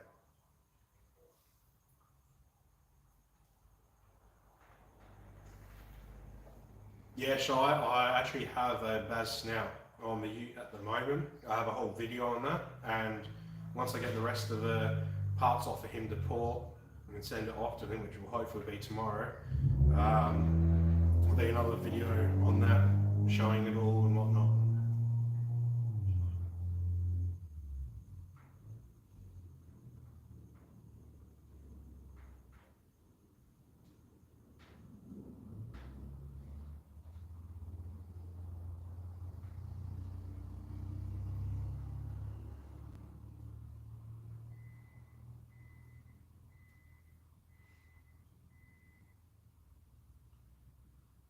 No, I take it, is he what type of goo is he talking about, Evers? Like the Permatech goo or another type? You spend too much time in that shed, do you?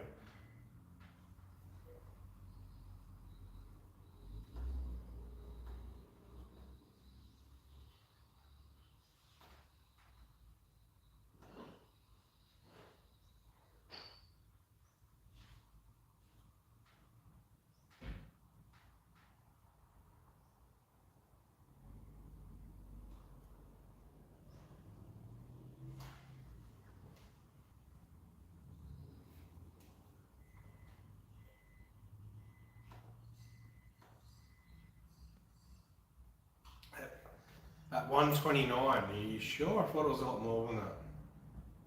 That's not a stupid question at all, VX, wags. So at the moment, I use a Link Fury G4 Plus wiring, which I wired in myself. I've done that twice now. Let me just try to scroll up so I can see that. Stock ECUs that can be flashed are VX, VU and VY-NA ECUs. The factory ECU on CalMaker software is good for about 800 horsepower and 3 bar boost, which is 29.5 PSI.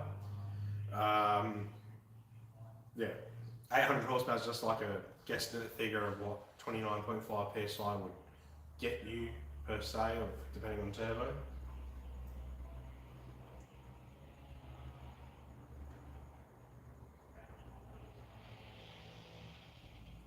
So Siemens, in this setup, I removed the AC system. One, to get a better turbo location, and that's the corn-fed boost manifolds, his main ones, that's how they run. I wasn't too fussed because, as I said earlier, I have 3 other revs cars that I can use. So if it's too hot of a day to drive this and I need to, I've got other cars I can drive.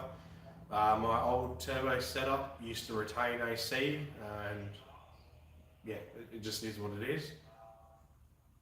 And yeah, I did remove, before I kept it all, this time I did remove it all, so no condenser. I took the dash out of the car, removed all piping, systems, electronics, everything to do with it. Once this car's tuned and done, I'll probably do a review video on everything that I did. It'll probably be a long video because I'll try and write things down and talk about them all. But yeah, no AC system at all, including the dials and everything on the dash, that's all gone.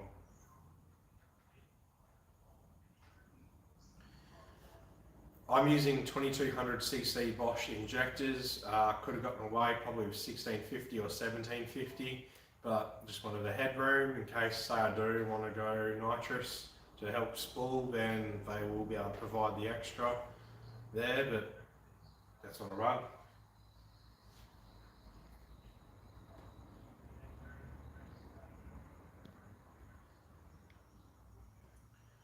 Yeah, the Wolf ECU is ancient. I believe it's very similar to the old Link or Vipec, which then became Link.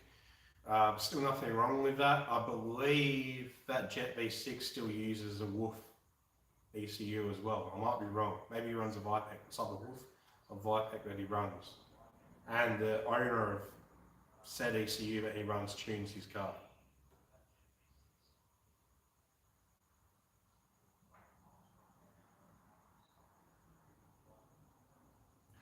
See you later, Baz. Cheers for jumping on the stream and having your input. It's always very grateful.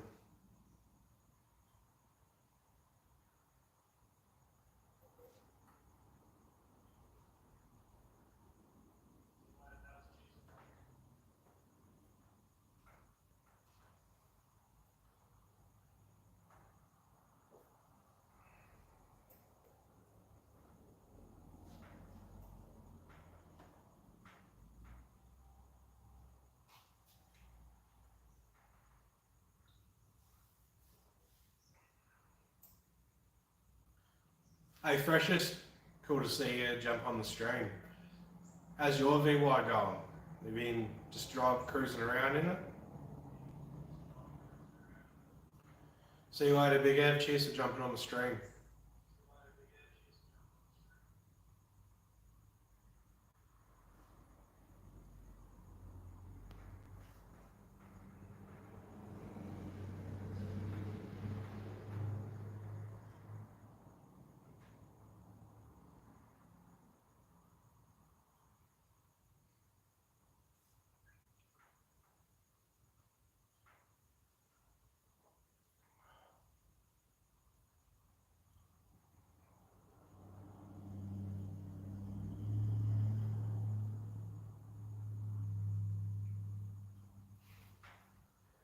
Sun's starting to go down. You can see outside the back roller door.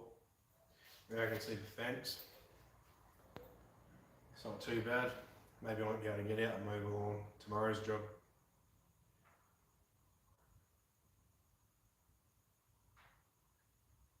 Oh, is it still not tuned?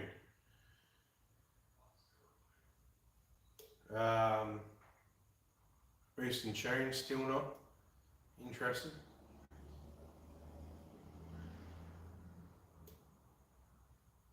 How much room do I have between the intercooler and rad? Alright.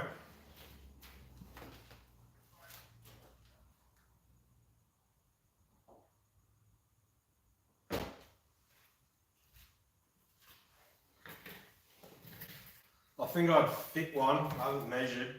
I think it would fit in there.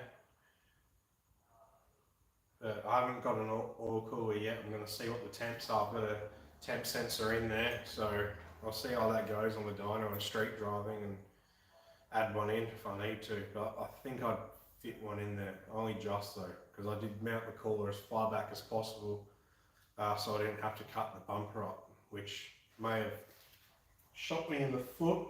I'm saying that's pretty close to the bumper, so kind of winged it.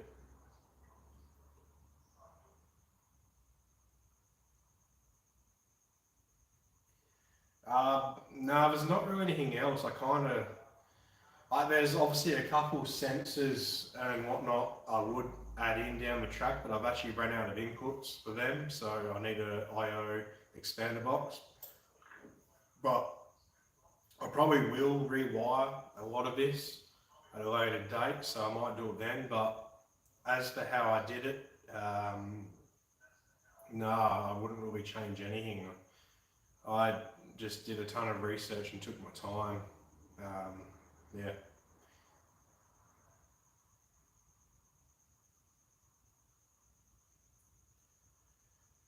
So Josh, in the V is a L98.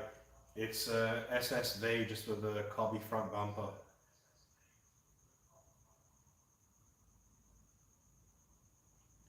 No, so I can't put anything in the battery bay because I've got the intercooler piping going through there.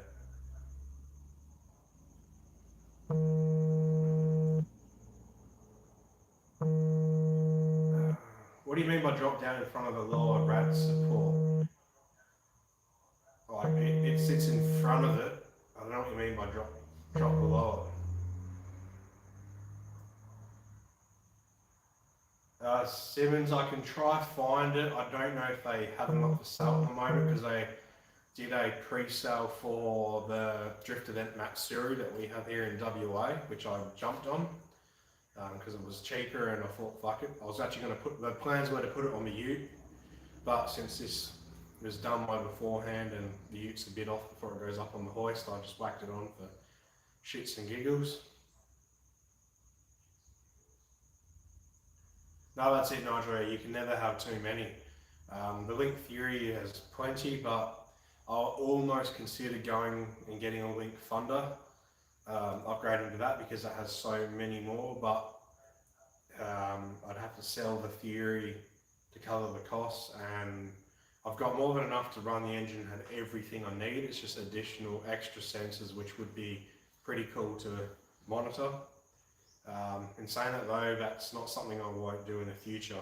I could still go to a Link Thunder and redo my harness to suit, which I do plan to redo the harness anyway, so I might look at that.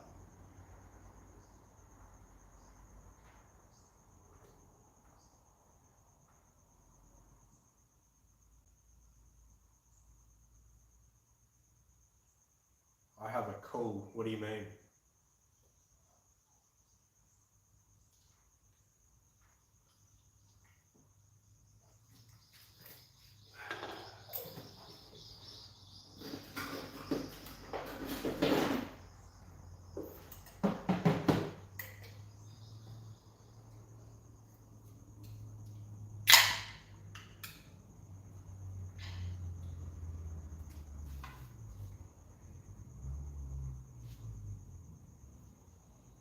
Nah, phone hasn't vibrated or anything. At least I haven't heard it, maybe you guys did, because it's mounted up there that you're watching on.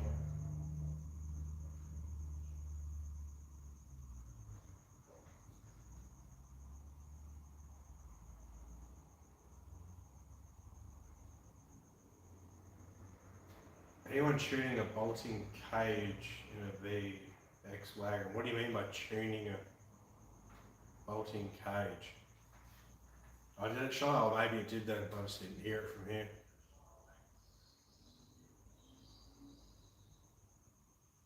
At least the stream didn't cut out. Probably my old man bringing a check up.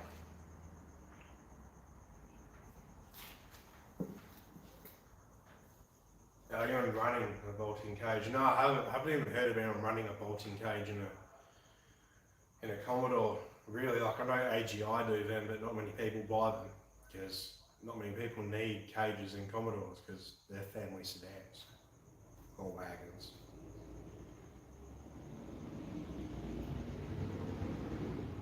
All right, yeah, well, yeah, people heard my phone vibrate on the stream, and yeah, probably did then. It's probably my old man.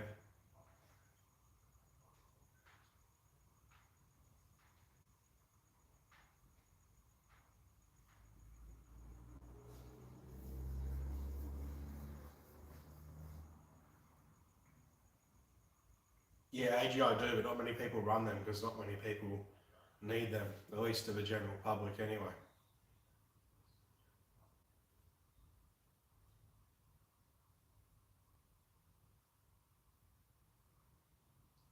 Okay, Nitro, well, once I'm able to give you that pin out and whatnot of that white plug, tomorrow or something, I'll actually measure between the gap and whatnot and give you a measurement if that helps you with the space.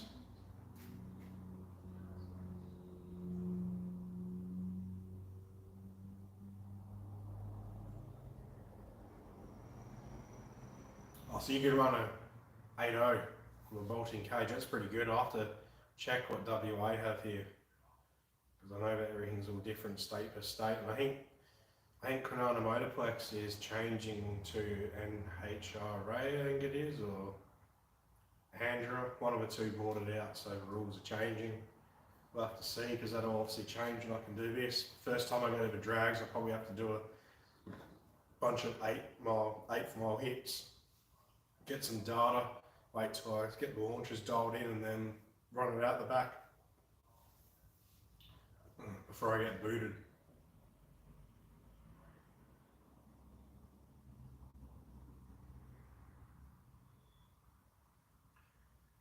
Yeah, I've never broken an axle in this, so hopefully I don't, but probably will. I'll have to see how I got slipping a clutch or if I have to get a slipper valve for it, which I don't really want to do, but I might have to start stocking up on axles and just swap it there at the track so I can drive home.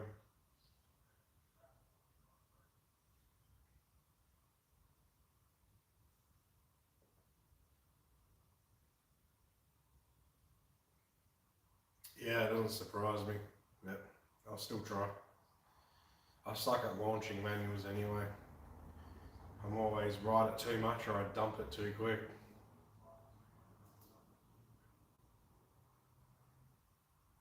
But I do still plan to put a hydro handbrake in this because for launches obviously it will help to load up and not let go, and then also I do want to take it to a couple of drift events. It'd be pretty cool.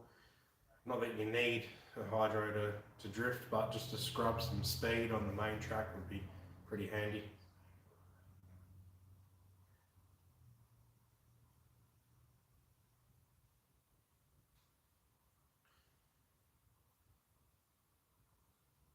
Yeah, Josh, the VT to VYs, the chassis rails are a lot wider, and VN to VS are a lot narrower.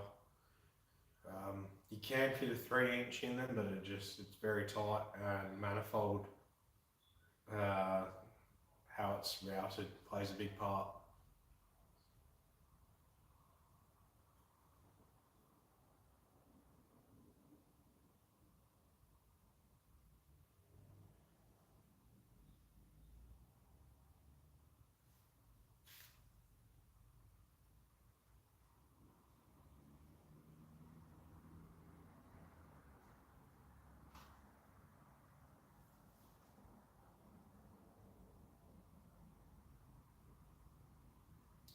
Yeah, Nitro, but I've also heard, like, I haven't heard about the Harrop ones, but I know other brands did high horsepower ones, and people still broke them. They actually had more luck with factory ones.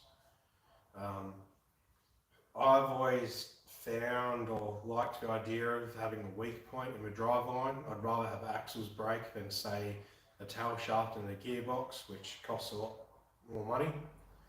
But in saying that, if nothing's going to break, then yeah, that could be a way to go.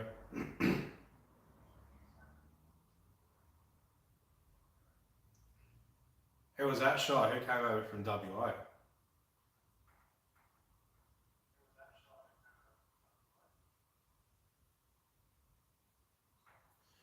Yeah, they do VX, but they also get rid of the factory handbrake, and you have to cut up part of the interior plastics and whatnot. So it doesn't the best for a track car. It'd be great. Until this gets stickered, it's still a street car and a daily, so I'm not too keen on that. That's why I'm going to make my own mounting bracket and run lines like that, which is why I haven't done it just yet. Also, their lines, which they use at bolt in, is very expensive. Like, it's $450 for lines. Like, yeah, it's justified because they're already measured and have everything, but still, that's a lot of money just to throw at something that I don't need. It's a want.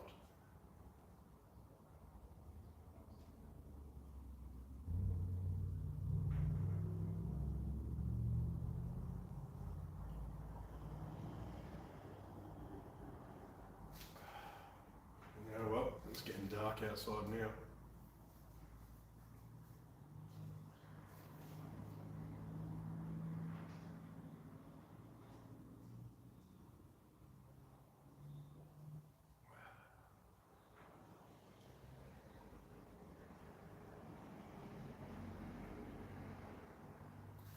Yeah, I think I'm just going to run the gauntlet for now as stock axles. I might just hit up some wreckers. There's a local one near me which has called Get Wrecked at Rockingham, which I'll use, so I might try and get a few pairs off them. Spring them. I've got a Hilux, which is Misso's daily as well, so every time I go to the track, I'll bring that as a support car with all my tools and jack and whatnot, and I'll just load some axles in there and pray I don't need them. Like I said, probably the first 1 or 2 times I go to the drags, I'll just be doing 8th mile hits, and then I'll be getting off from there so I don't get kicked out, because we're only going to run, I think it's 11 flat in a pre-08 car, and I think it's 140 mile per hour, might be less than that, might be 135 mile per hour without a parachute. So I'll basically have 1 or 2 chances to get a decent time before I get kicked out.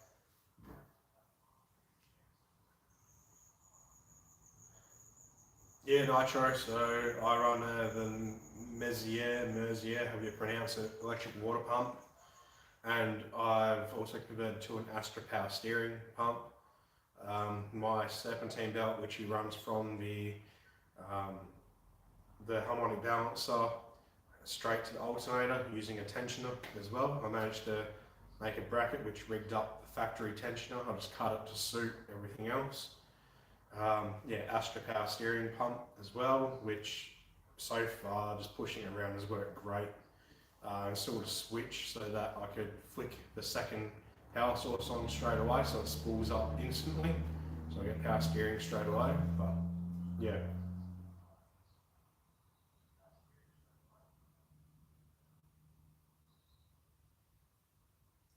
No, the X-Wags, it replaces the factory handbrake. It mounts up in the location of it, and you still have to cut a bit of plastic to suit, which is the main reason why I haven't got it. Shy, their axles are identical to V6 ones, so there's no difference.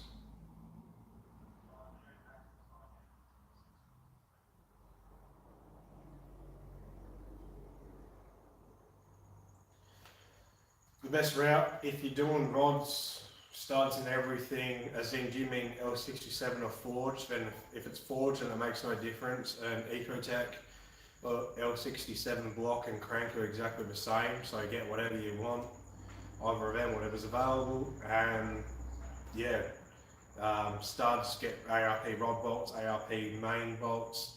They're not the main bolts and ARP head studs aren't costly at all. Neither are the rod bolts. Just save up that extra month or so to get them, and it'll be worthwhile.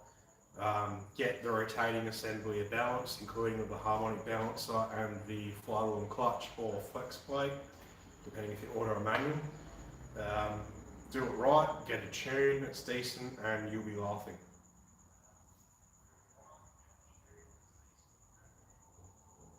Yeah, no, sure, that's it. Like once I got all that plumbed in and wired up, every time that I need to move this out the way or I'm swapping it onto the hoist with the car that's up above, it's been great. Like you said, pushing it around the yard, power steering, it makes life so much better.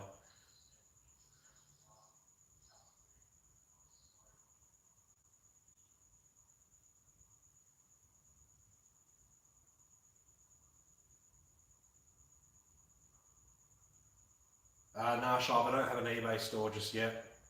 As far as I'm aware, they're newly start, like they're called something else and they're bought out. And I think they're only like 6 months to 8 months old with that name, so I don't think they have an eBay store.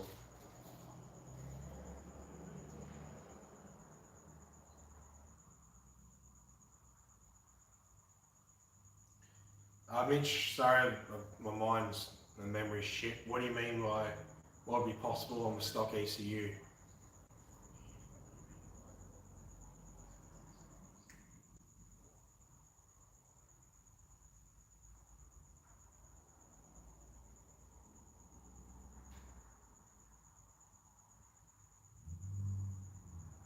And yeah, Josh, no IRS. The live axle generally is a go for drag racing too, and you get no axle tramp too. And shit doesn't break too often. You might twist axles, but they don't snap too often.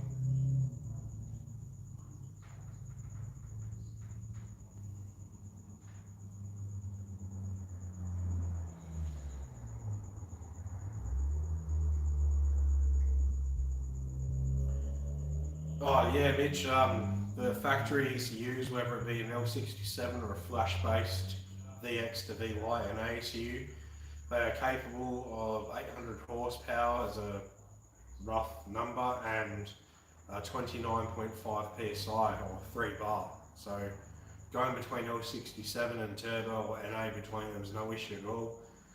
Whether it's flash-based or memcal, or as people know, chip-based, makes no difference, but are capable equally.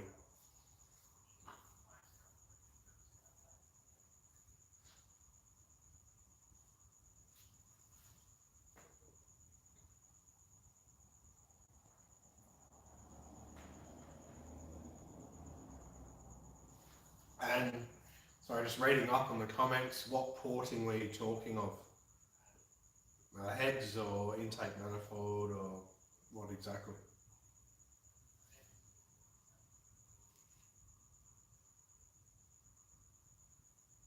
Yeah, great for skids. No axle tramp at all and power straight to the ground.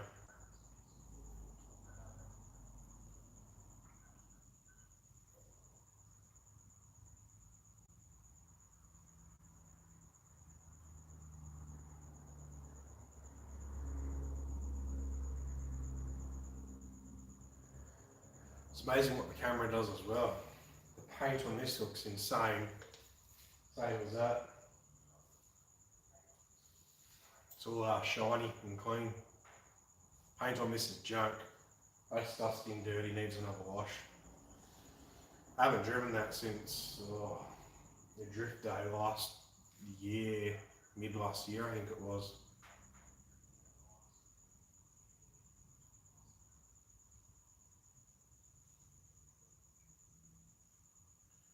Skids are for skids, but power skids are for men.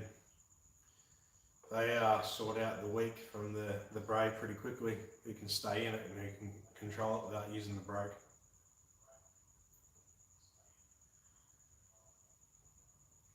So the intake runners, I've heard a couple of people doing them, haven't really seen results, they're not really needed. The heads make a huge difference. The better they are ported, the less boost you'll need to run. Okay, the less restriction there will be, which is a lot better for the motor. Custom top plenum isn't needed, it's just for looks really. Cornfed boosters made 846 on a stock intake plenum. Other people made plenty of power as well on them. It's mainly just for looks, but that's what you want to do, or you want to do something different, then by all means go for it. It's just not a necessity for power.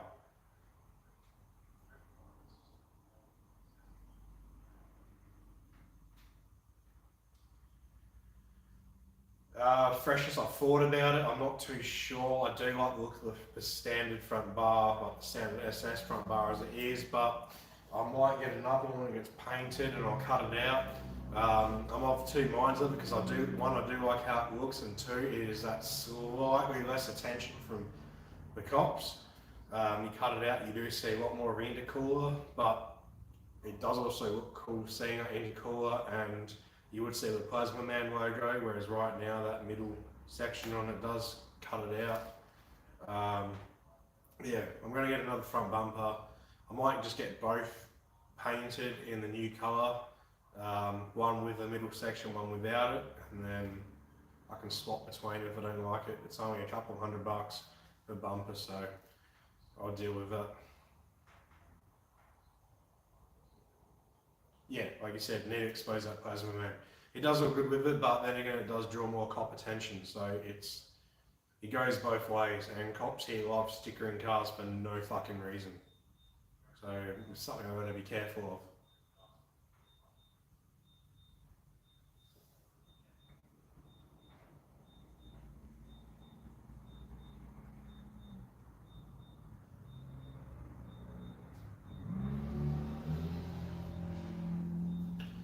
A couple of Aussies getting in here.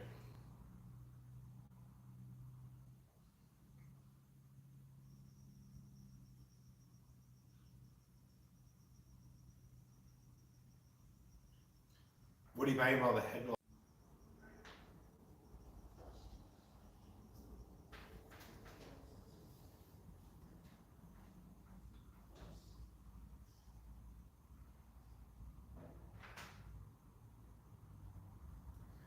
Yeah, that's exactly it, Nitro. It becomes very costly, very quick and devastating, because then this won't ever go over the pits to get inspected to be re-registered. Okay, so that's a different term over east or whatnot. I'd basically be trying to search for another chassis that's registered and swapping everything over, which once again, it's a lot of time, effort, money, bloody-da-di-da. Hence why I've kept that middle bar in, because it's one less little thing to look at. Also why I want to get another bonnet and see if it does, intake does actually fit without the scoop, because the scoop draws attention again, which I don't want.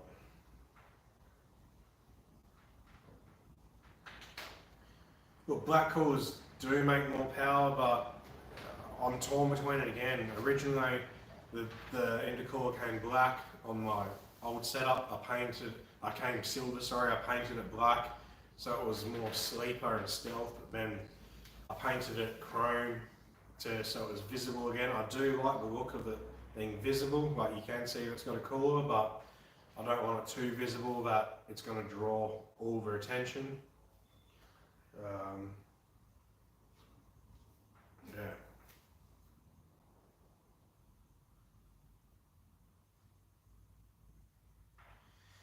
Yeah, Shy, before, because my intercooler wasn't as deep, or sorry, as long or as low, the intercooler piping sat perfectly across where those fog light openings were.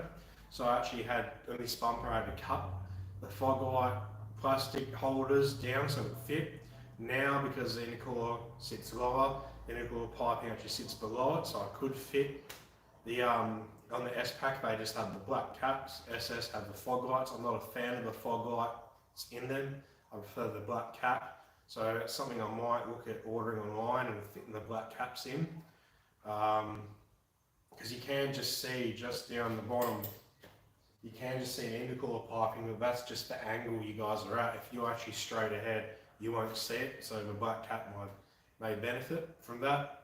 I might even look at doing something like the Angel Eyes things, where it's the black hat with a LED ring, so it has that as a fog light, but I'm not sure just yet. It's something in the future.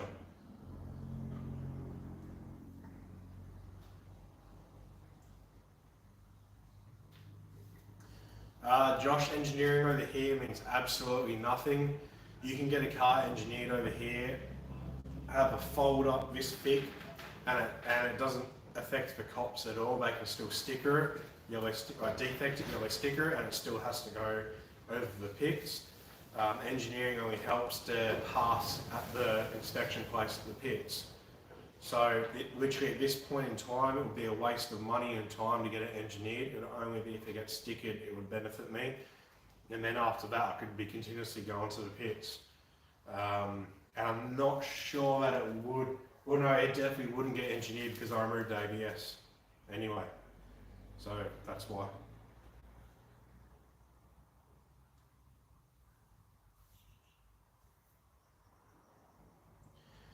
GetTracker T5, you can build it to handle 600, but it's still going to break. They're too small. The gear sets are too tiny. The input shaft and output shaft won't take it. It might last for a little bit, but you're still going to break it. Just go T56.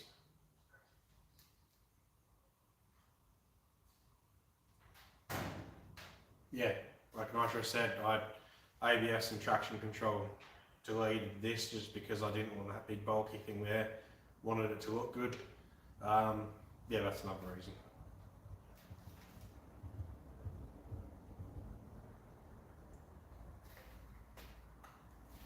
Nah, Shy, the eyelids are completely smooth. No runs in them at all. It might just be the light from the downlights I installed above all that LED strip in the engine bay.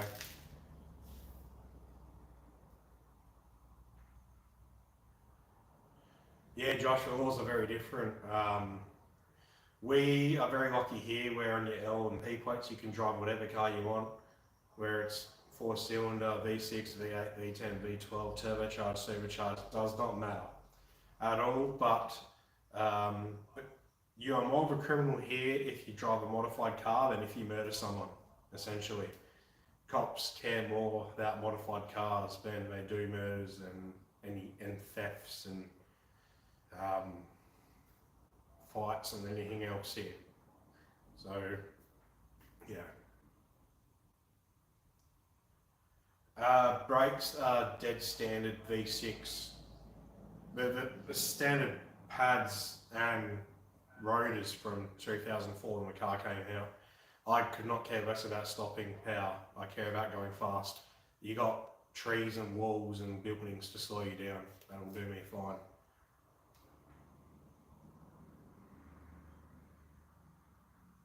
Cheers, Cornfed, for jumping on here. Good to see you in your next upload and hopefully on the next live.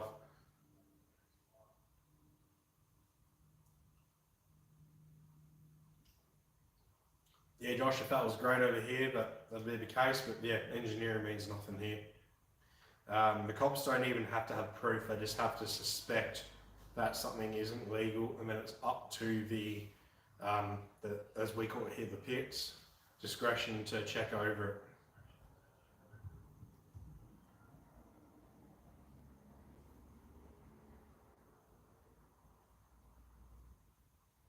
Yeah, trees, walls and buildings. I don't need brakes.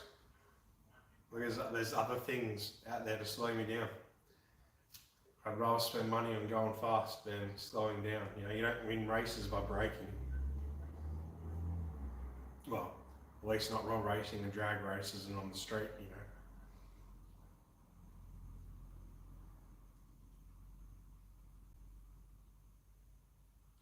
Yeah, it's a bit of a backwards situation in VX Wags, but look, in some cases you don't drive like a dickhead and you'll be fine. Like I don't street race or speed or anything because I enter enough events that I get it out of my system. And I also lost my license twice on my P plates before I even hit green P. So within having a license of 6 months, I lost it twice. I don't want to lose it again. It wasn't fun. So I have no need to be dickhead on the street. So they do pull you over, just respect them, be nice. If you look like you're trailer trash and pure junk, then you might be fucked because they're just going to do it out of spite. But, you know, just be nice to them, respect them, and everything they ask, and you might get away. Which so far I have every time I've been pulled over.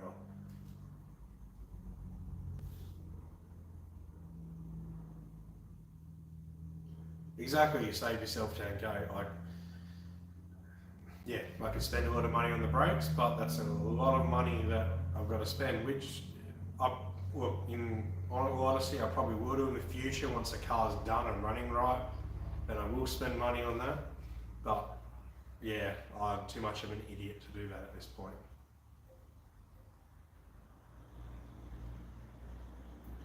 Oh, Freshers, I answered this earlier. I don't want to say, I don't want to add up or think about what this owes me. I've had too many different versions and too many things I've fixed and this and that, and it's still not done. There's still the next version to go. More money than the V6 is worth, basically.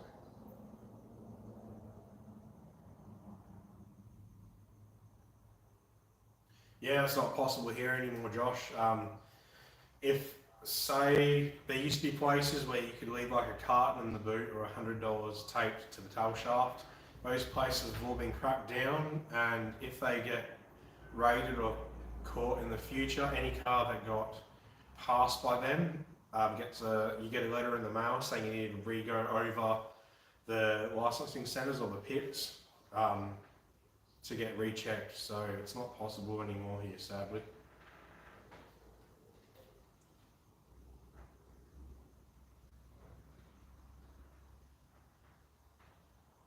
Gearhead's king, yeah, the VE brakes is an option from what I've heard, but they're still standard brakes. Why spend the money and time on that when you could get something that actually fits, it's made for it and is better?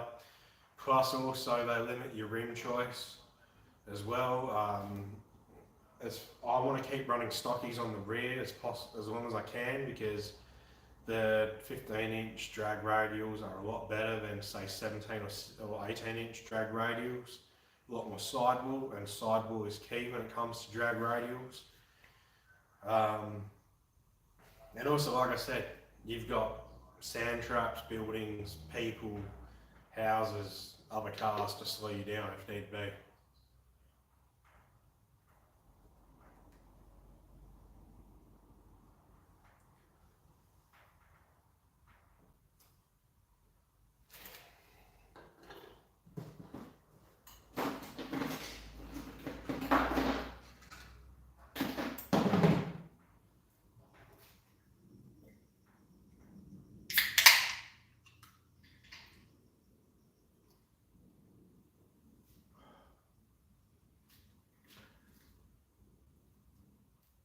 So I run about 2 hours, 10 minutes in the stream. Still doing pretty well, 17 people watching, but we'll see how much longer I do it for. I know over East it's getting pretty late, people will be going to bed soon, so the comments don't keep coming, we'll close this up soon.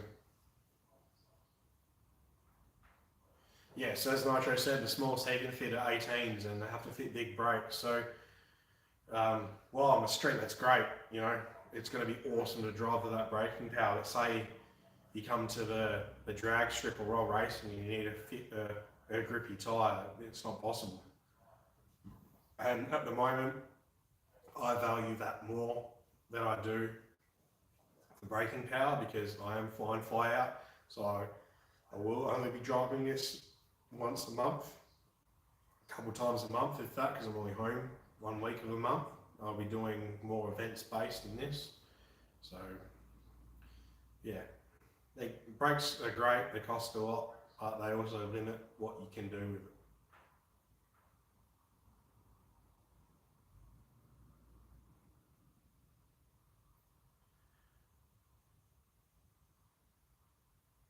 Don't hate anything about Sus My 6, nothing wrong with it.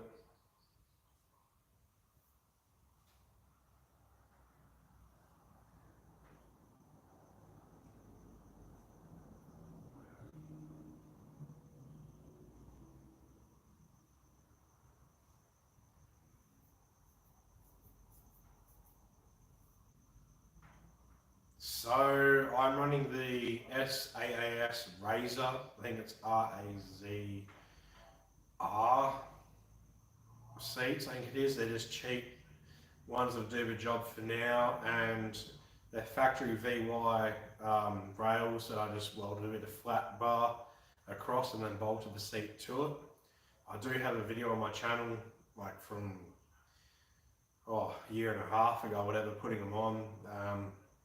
They serve its purpose. They're not the best out there, and I possibly will upgrade down the track, but they're black, which I like for the interior, and like I said, they serve their purpose and do their job. They're just nothing special.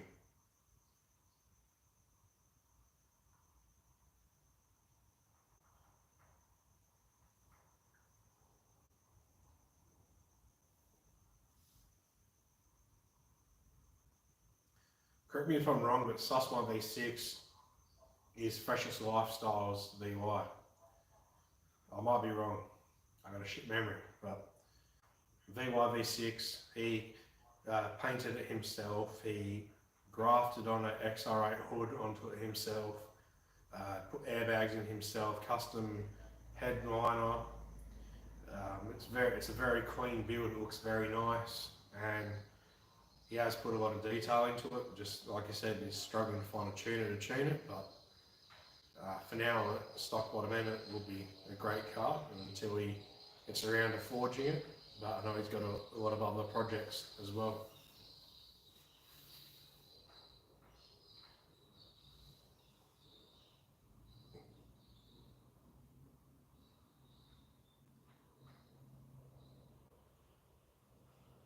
And VX Wags, how on earth can you see the bucket seat through, what do you say?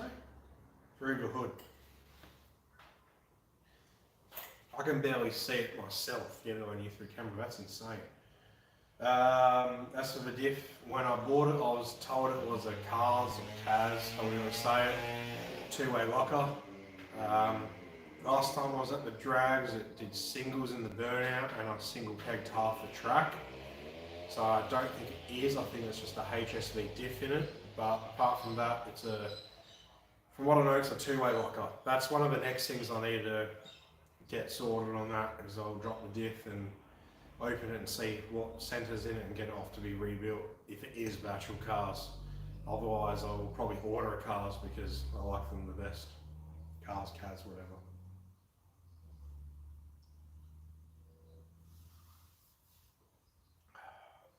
I go true track, but I'm not a fan of them just in the fact that everyone else likes them. I've heard better things about wave tracks, which are same but different. I would go spool. I would go like a full spool if it was just a drag car, but since I do drive it on the street like it is my daily, then I can't be fucked with changing axles all the time or getting sloppy axles from twisting splines, so yeah.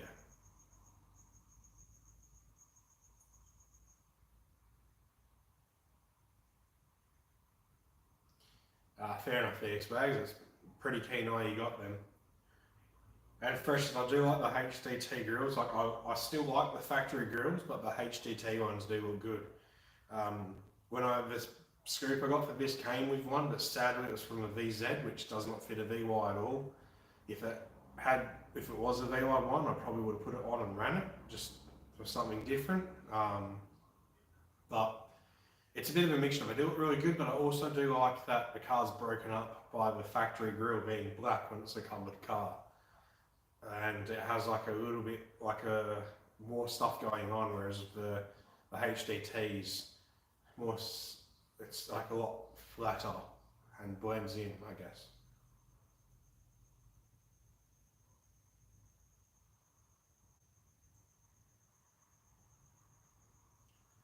I'm not sure, Josh.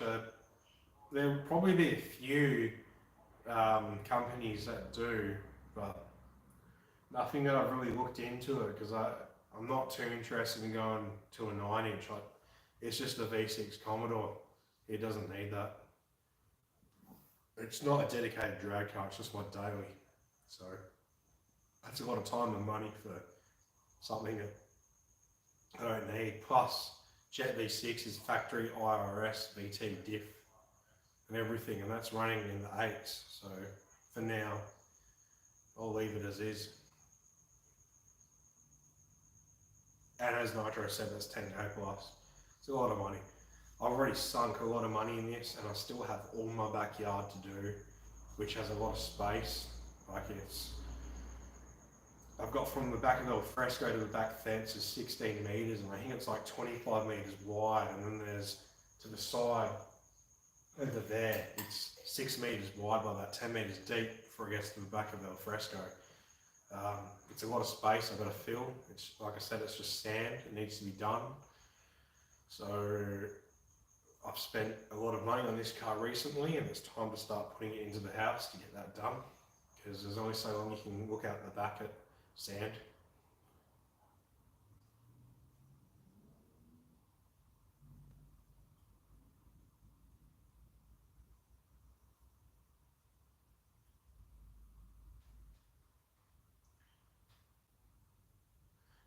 No, those bolts in the trays up there are actually from other cars that I've pulled apart. And when I bought the forge setup for this second hand, it was too good of a price. I bought the forge setup for $6,000, and that included a clutch and a lot of other stuff, and it came with like 2 spare motors, like 2 spare blocks complete, and a lot of different parts. And I've actually made, on like after selling stuff to make $6,000 back, I've actually made over 10 grand. So forging this has actually made me money in a sense. So a lot of parts were from, a lot of those bolts were from that, pulling that apart as well. And I've just kind of left them there because some stuff I bought has come with bolts and whatnot. Like there's cross member bolts, and I think there was what do you call them, engine mount bolts and stuff like that, where they're kind of like important and rare. I've just left them in there and putting them in a big tub full of my spare bolts, because yeah, you never know when you need stuff like that. So that's what all that crap is. But yeah, nothing like a less bolts back in. Yeah, Nitro, so I will be putting a shed in, which will be about 6 by 15 deep. My garage is actually 11.8 by 8.8. It's a 7-car garage, so I can fit 3 wide, 2 deep, and 1 on the hoist, and I still have about 1.5 meters between the cars. Just plenty of space. Obviously with my hoist where I did it, so I have more space on this side. It's not right near the door. It did cut into a space of the car there, but I will have a big garage as well. Then between this back roller door and then the shed which will go right behind, I've got like 8 to 10 meters deep and then 6 meters wide, which I do plan to put a hoist out the back there as well for extra cars that have been working on longer term that don't need to be moved in and out as much, and also for pressure washing the underside, it's in the outside and whatnot. But bigger shed is always needed. You can never have big enough.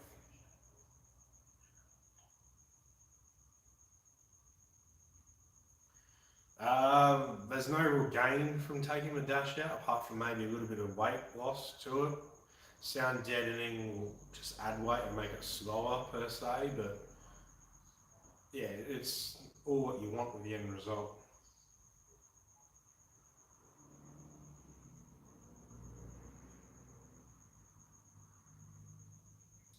Yeah, there is a lot of heat, but I ran turbo with stock underhood thing and rear flywheel thing for years and years, and it's been fine. Pro Charger makes nowhere near as much power and doesn't come on as quick and early. Turbo is always the way, for me anyway.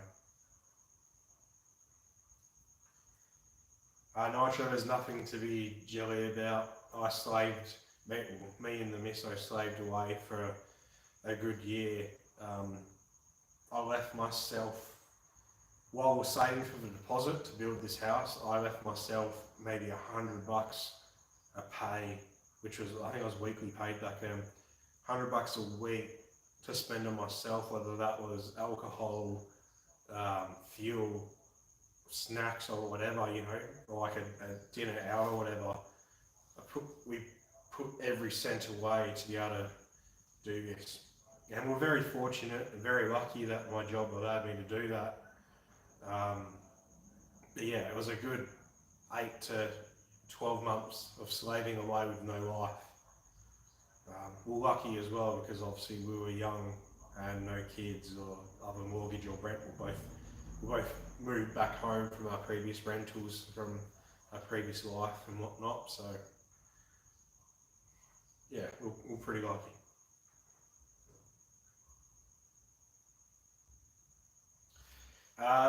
There's nothing hard about starting, it's just doing it.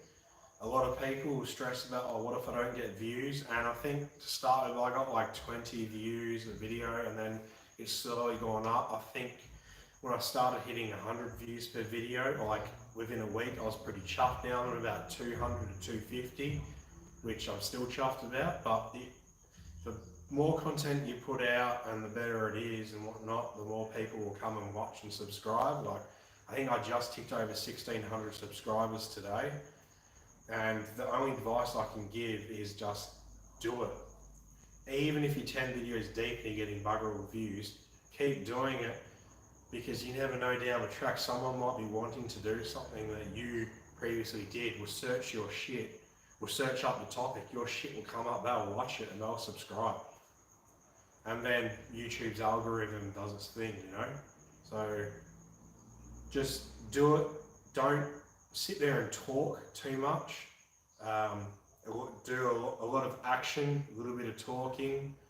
The editing doesn't need to be too crazy. Just no one wants to sit there and watch the same thing for 5 minutes straight. Make sure it's changing a lot. That's why I time lapse things a lot. Where I was doing things for ages, I sit there and time lapse it. So like a 10-minute video will suddenly become 16 seconds. Because people can survive that. Whereas if you just sit in the car idling while you're inside it, checking things, no one cares about that. You know, 10 seconds in, they're like, oh, I've seen it. That's the best advice I can give. Just do it straight away and don't dawdle with shit.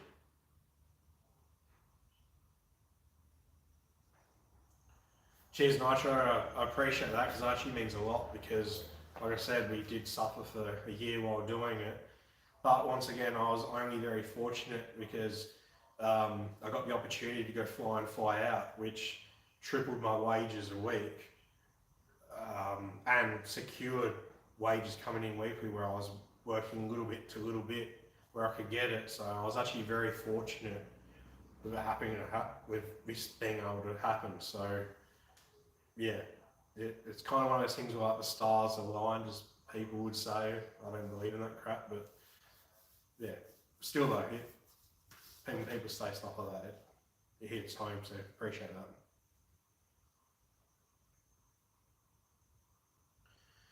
So VX Wags, I'm on a Sparky by trade, which helped. Like I was just saying, I was very lucky to get the opportunity. Right now with COVID, a lot of people have just got their foot in the door easy. I tried for like 6-7 years and just couldn't get in there. If you do want to get in there though, if you don't have a trade, a lot of like machinery tickets, so whether it be like diggers, bobcats, driving trucks, so your HR or MC or HC, whatever they are, stuff like that, that will help you a lot, will get your foot in the door. That's about the best advice I can give on that.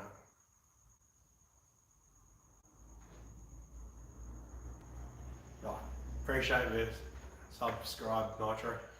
Every number counts, helps.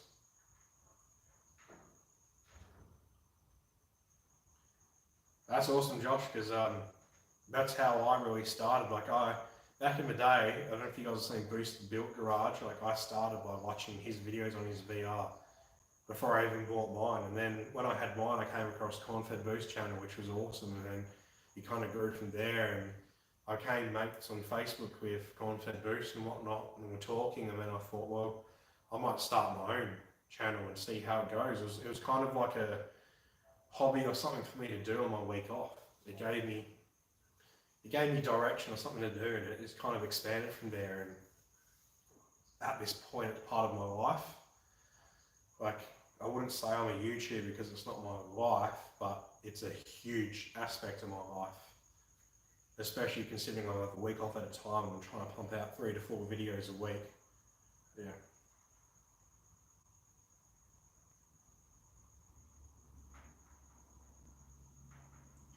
Yeah, I've never understood the TikTok game. I whacked up those lumpy idle tune ones and a couple of RKGarage, and a couple of those videos took off. Like, it went from 0 views, I had like a couple of views. I went to sleep and woke up and it had like 15,000 views and whatnot.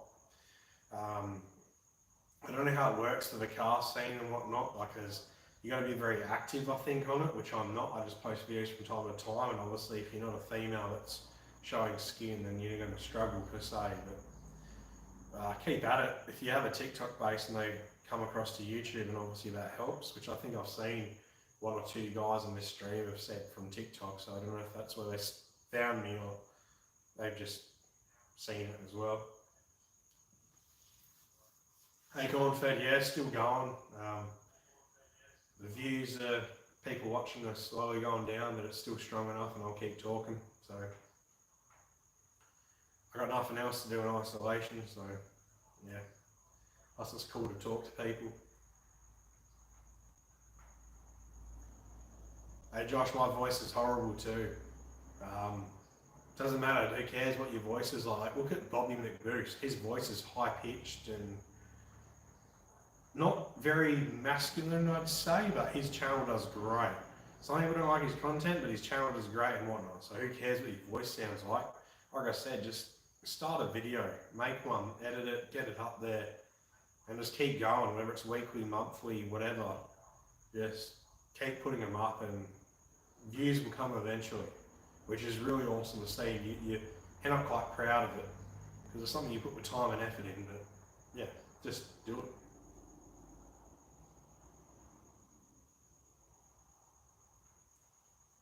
Cheers, Scott, appreciate that. I know my content isn't the best. My videos aren't edited the best. I don't exactly have the most interesting videos because I plan things beforehand and in my head it's going to be great, and then I film it and do it, and there's nothing how I thought I was going to say. I forget to say things, but my channel's been growing, which has been great, and it's awesome to hear feedback like that. So I appreciate it. See you later, Nitro. Cheers for jumping on the channel, and yeah, cheers to those kind works. I'll try to keep up as best as I can. Hopefully I'll see you on the next one.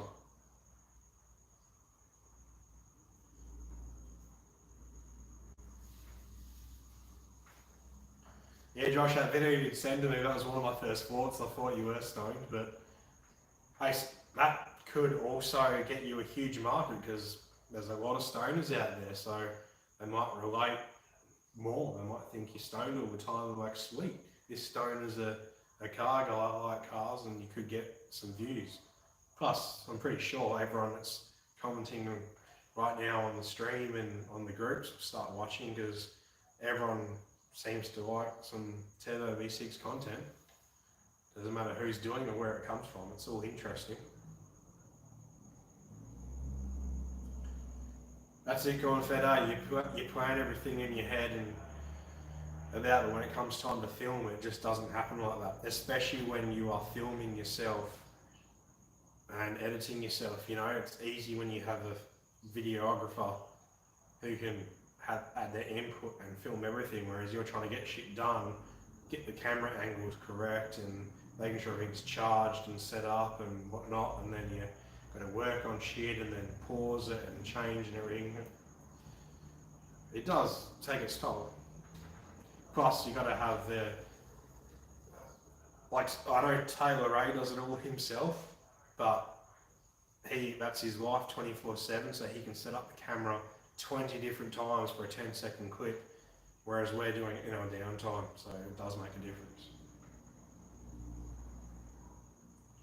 Yeah, talking to the camera was pretty daunting at first for me. Like, I'm not a public speaker, but I kind of got over it within a video or two. it just happened naturally. Just talk, and other people, I haven't actually had anyone comment anything about me talking on videos or this or that, so I guess that kind of helped. But I guess mentally I just switched off and just did it. I didn't give a fuck. So if you do decide to do that, which I know you have been uploading some videos, just do that. Same with this live. The last one, it's just talk. People either like it or they don't, and who gives a fuck? Yeah, Josh, I'm the same. I've never done a single drug in my life, and I never plan to. And once again, like I was saying, not saying you're a stoner, but if there is a crowd that is and likes cars, then that could work to your advantage if you reckon you sound like that. You know, they're like, sweet, this guy sounds like that, I sound like that, I like cars, he likes cars, I'm going to watch his shit. Instead of looking at it on like a negative, try to look at it as a positive, you know, use it to your advantage is kind of what I'm trying to get at.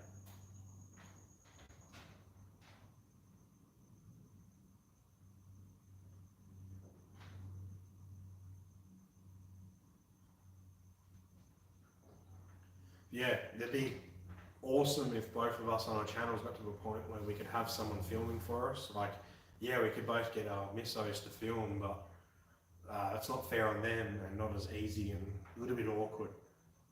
So, but yeah, if we both got to the point where we could hire someone, you know, YouTube full time and have a photographer, videographer, that'd be pretty cool, because the level of content would just go through the roof in that sense.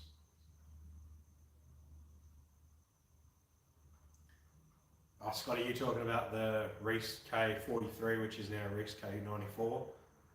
Yeah, that I still use, and it's all just like little videos, like little sections of videos to put up, because I still get a lot of views on that, and it's also like a safekeeping for myself. But yeah, nothing obviously like a vlog, like all edited and whatnot. It's literally just a video I took cropped for a certain bit, uploaded on there.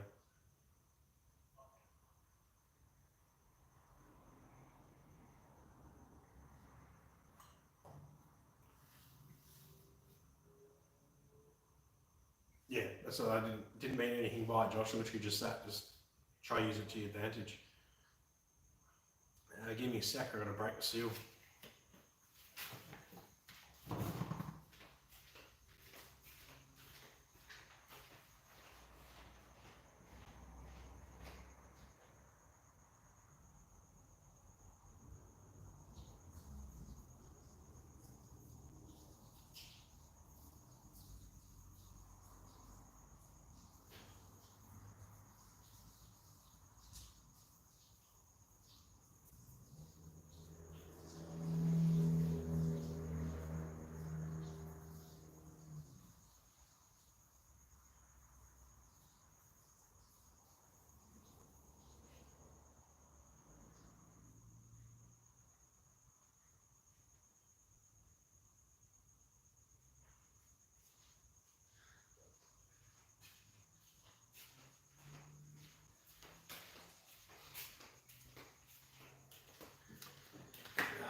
Sorry about that. Been drinking all day. Oh, water.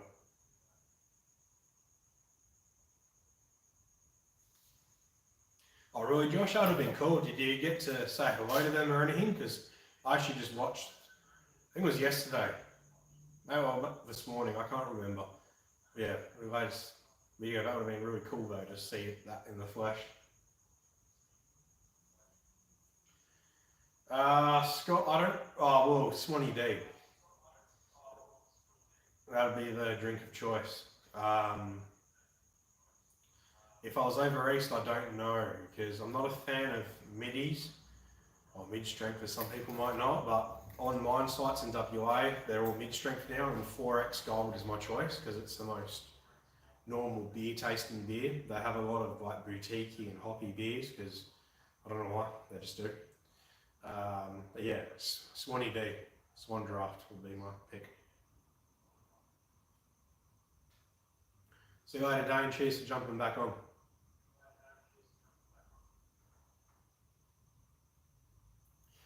Yeah, VX, it's a tiny little gas bottle, but I actually picked up the TIG welder. That's a Viper, Unimig Viper something with a gas bottle for $350 with a helmet and like 3 packets of filler rod of different type, mild steel, stainless. And there was another one, I'm not sure which one it was, might have been another mild steel. I'm not a welder, I'm still learning to TIG, so it's doing me fine so far. The MIG on top, which I don't know if you can see, that's just a gasless flux core. Yeah.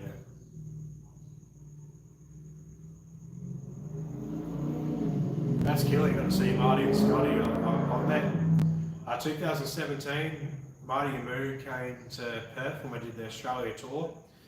And what was actually really cool is when they rocked up, Moog asked a couple of people to help them bring out their, I think it was actually their speakers and stands for when they were talking. And he picked myself, my mate, and my brother, I think it was, to help them unpack the ute. So we got to meet them, or meet Moog at least one-on-one, then to help him unload, which was really cool. And obviously got to meet Marty there too.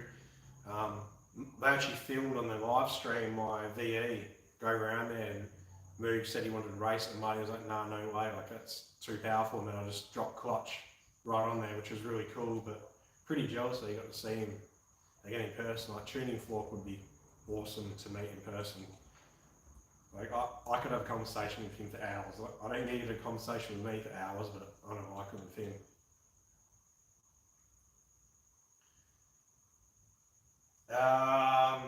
I thought about brewing my own, but it would only be to the flavour of export. There is quite a fair few places in WA that do that, but it's not something that I would want to do on my week off per se just yet, because it takes a lot of time, and obviously only being that I'm home one week a month at this point, it wouldn't probably be possible, because I think you got to go there every weekend, I think, or a couple times a week. It might be a Viper 180, I could probably check it. Yeah, it'll be in a future video where I'm TIG welding anyway. I wondered who the camera guy was, because there's always someone filming, but he's never mentioned by name or whatnot.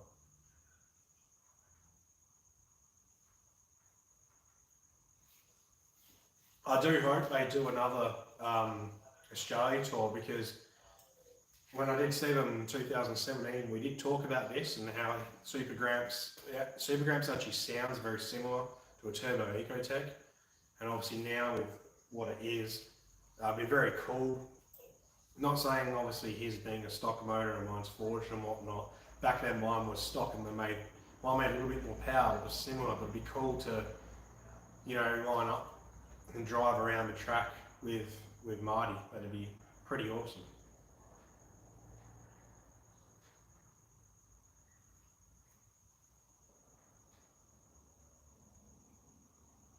Alright, so I've been going for 2 hours and 40 minutes. I'm probably going to stop it in about 20 minutes time. Yeah, we're still hovering around 10 viewers, which is pretty awesome, but I don't want to drag this on for too long, Like I said, I think it was the 10th or something, or whatever it is. April will be the next one. So let's have a look.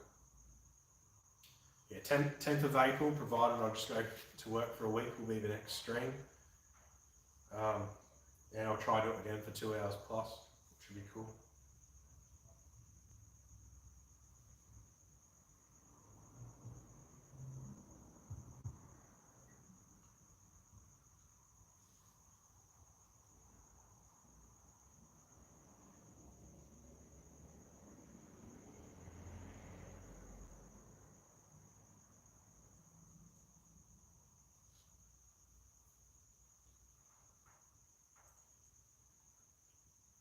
I'm curious though, out of the people who are on here, that are still here, did you come to this because you already subscribed and watch, or was it because my posts on Facebook from the various groups? If you're able to comment, I'm actually curious to see who's here for what reason, I guess.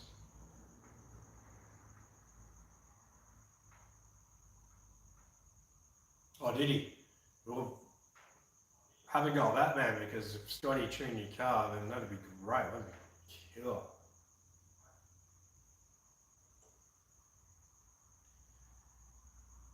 Cheers, Scott. That's some good feedback, because that is initially what I went in with this channel for. You know, like, I don't want to sugarcoat shit and change how things look. It is what it is. If things fail, I'll put it on there. If I don't like how things are done, or say things shouldn't be done, that's how I'll do it.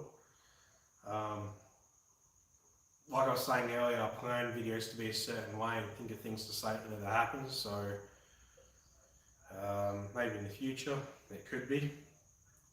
I wouldn't like when all the videos you guys see are kind of snippets of things that go on through the way. I'd love to just set the camera up and film it as I just go about the whole day of doing things, but the camera view needs to change as I'm going from spot to spot in the car. So maybe in the future, if the channel grows enough, that I can do this full time, which would be awesome, because ultimately I would love to open a business and buy a dyno, had a couple of employees and whatnot, and specialise in the V6 world and aftermarket ECU installs and tuning. So if they got to that point, then they could afford to have, like, say, hire an apprentice or something, or a TA, and have them film.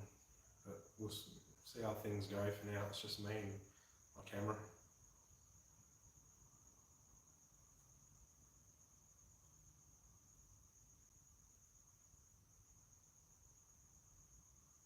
Sweet there, X-Ways. That's awesome that you set a reminder. That's cool to hear, at least, that people are doing that rather than just seeing it pop up and be like, oh yeah, I'll get to it, I get to it. Like, I'm a small channel, like a very small channel, so I have that impact already. That's pretty cool.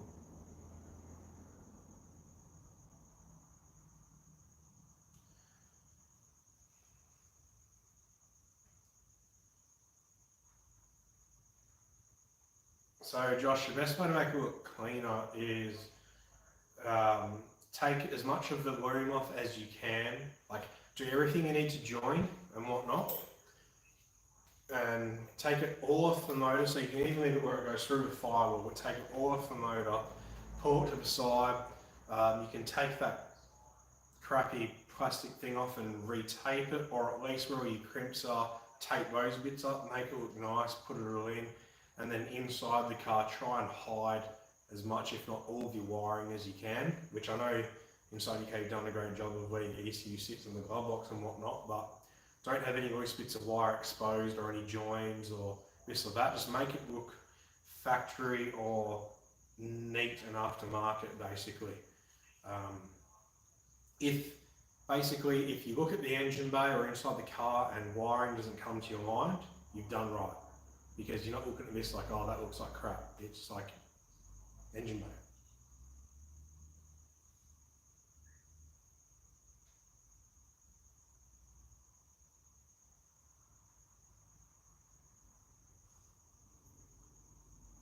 I'll boost before I appreciate you still here watching, regardless if you have issues or if you're subscribed or not. But if you don't mind, mate, check it out, see if you are, and subscribe, and you won't miss out on the stuff, because once this is going, there will be a lot of videos of driving it, and I'm going to do reaction videos where I get different people in and boot it and whatnot. I have an idea for a reveal once this is all tuned and possibly painted. With a couple of guys that I know in the drift scene, with Commodores as well, down at RKGarage Raceway, which would be really awesome.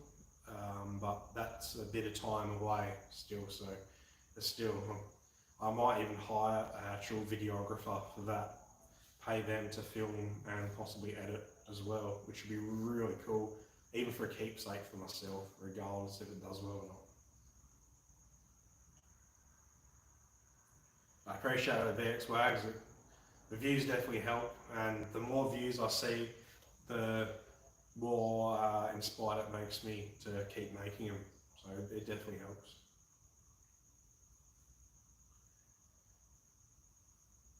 Yeah, Josh, the main thing is though, is you got it done and it works.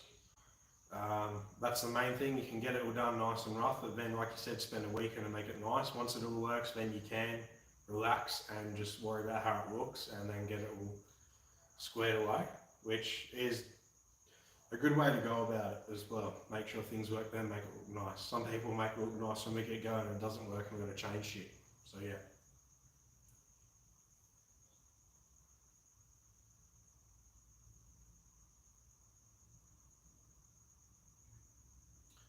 Yeah, boosted forerunner,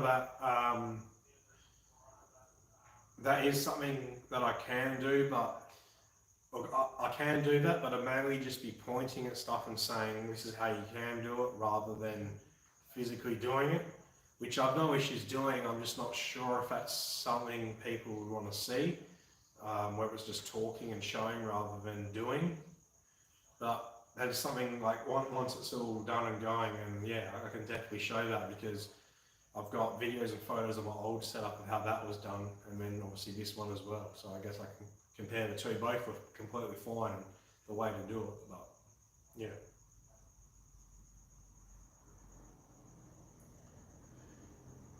Scott, so EcoJet is my daily.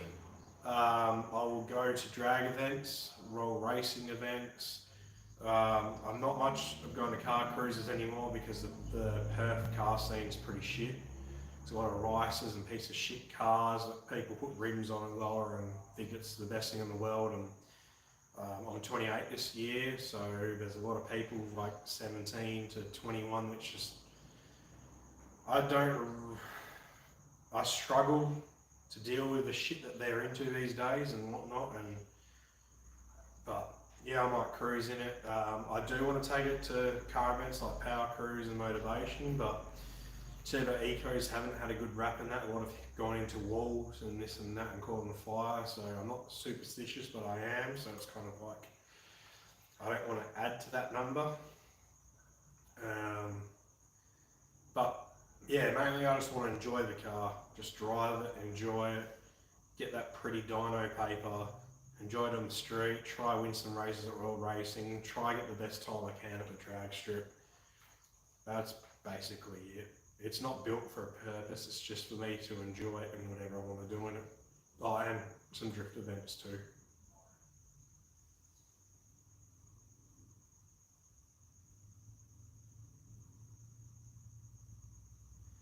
Check your cam wiring on the WB1.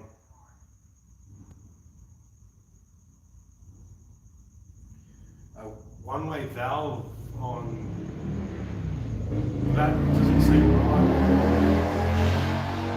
Ignore that motorbike going past. One-way valve, I've never seen that done before. The venting.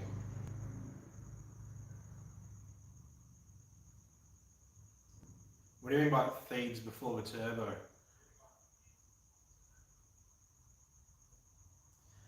Oh, look, if people ask for that, I'd definitely be up for it. I've actually done a wedding in the VE. VE is a monster in itself. Like, it looks really good. It definitely sounds the part, and it made far too much power for a 6 litre. But yeah, if people wanted that in this, and sure, I'd be down for all that.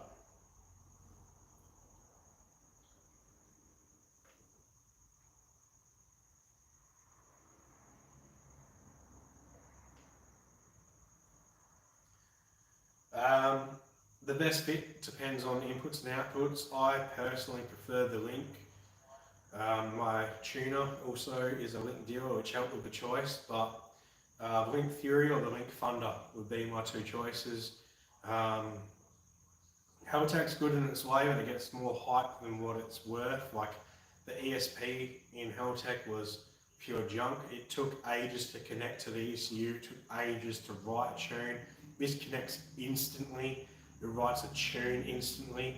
The NSP for Haltech is a huge upgrade in that, where it does connect pretty much quickly and write pretty much straight away. There's nothing wrong with the NSP firmware update, as well as the Nexus R5.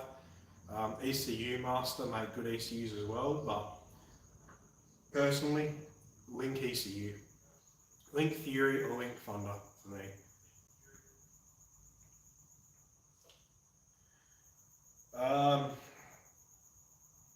Dream build. I don't know. It's hard to say. I do love it. It is, as they say, my pride and joy. But a Turbo LS would. Like my original plan for that was Turbo LS, but by the time I cammed and did everything to this when I was an apprentice, and by the time I had the money to cam it, I was saving as well. My initial plan was to turbo that. There was like one or two others in WA, and there wasn't many over east. By the time I had the money to cam it, 10 had popped up in WA, and it was just like, it'll just be another Turbo VE or Turbo V8. So it's hard to say. Dream build, I don't know, because there's a lot more money I could have spent on it in certain places. It is still a 3.8 and standard crank, so I'm limited by that. Best way I can answer is yes, but no. Dream build, but also not. It would still be Commodore related though. It would either be this or that. I do like VFs as well, but this is my first V8 and holds a very soft place for me, I guess.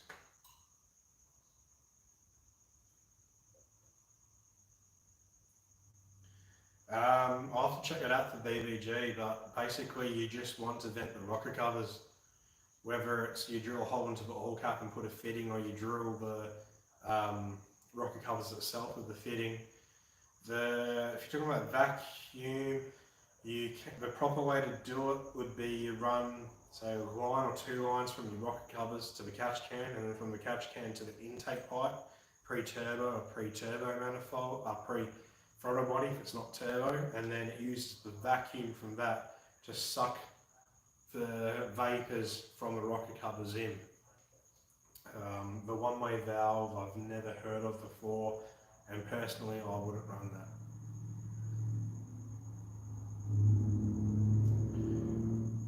Yeah, like Boosted Forerunner said, if you have a certain tuner you like to use, or the only one for your platform, pick the ECU that they prefer to use. One, because they'll know exactly what they are doing. Two, they'll be more inclined to tune your car with that. And three, you'll have the support from them for it.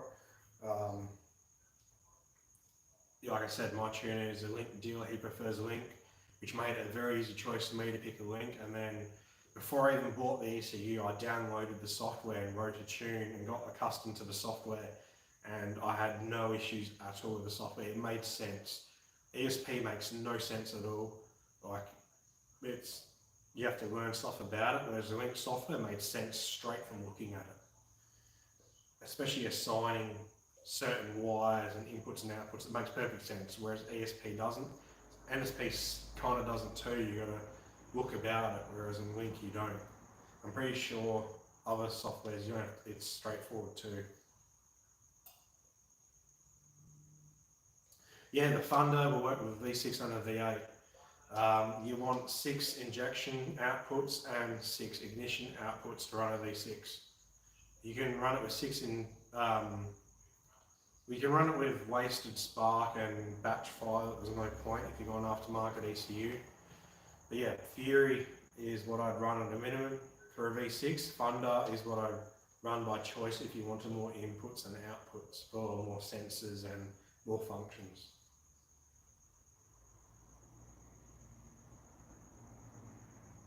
There's no such thing as suited to V8 or V6 only. Just because they can run, like a Fury can run 8 injectors but only 6 coils. You can injector 7, injector 8, you can choose to run other things. Like at the moment I have the injector 7 output on the ECU running the main fuel pump, and injector 8 running the second fuel pump. So you're not limited to using them as just that.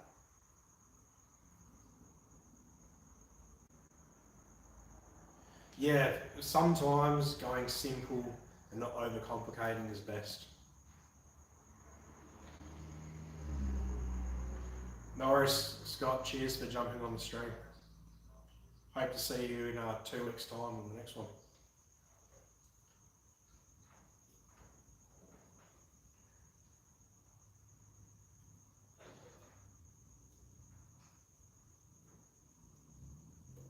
So I've got about 5 minutes and then I'm going to end the stream and have some dinner. It's about 8 p.m, 5 to 8 p.m. here in WA, and I'm sure over east it's 10 or 11 p.m, so I'm sure you guys need to be getting to bed to go to work tomorrow and whatnot. Yeah, the X-Wags, research is key, and even before you decide on a brand of ECU, all their softwares are downloadable. You don't need the ECU to download their software and start looking at all the menus, and just open a base map or create a base map, even if it's not for your particular car, but then at least you can see all the settings and how you assign wires to stuff or adjust things and this and that, which is what I did with the Link. Months before I bought it, I downloaded PC Link, which is the software, and how to play around with it. And I learned a lot from that. There's still a lot I need to learn, but yeah, you learn a lot just from playing around with it. Oh, look at that, dinner's ready apparently.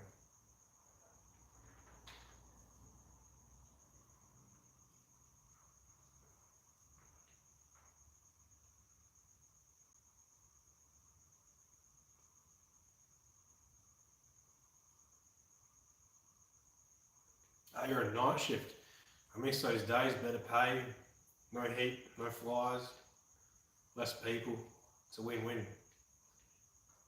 What are you doing on a night shift?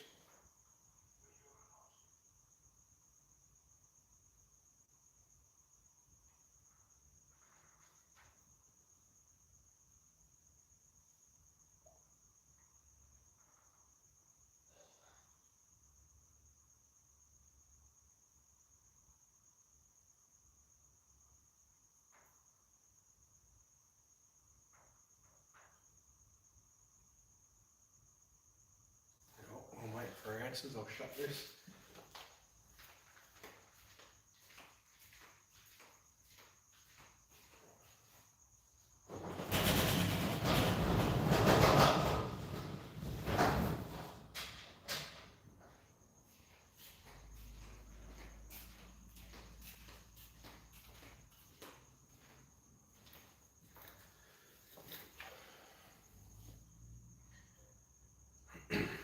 Alright, well, it's pretty much 8 p.m.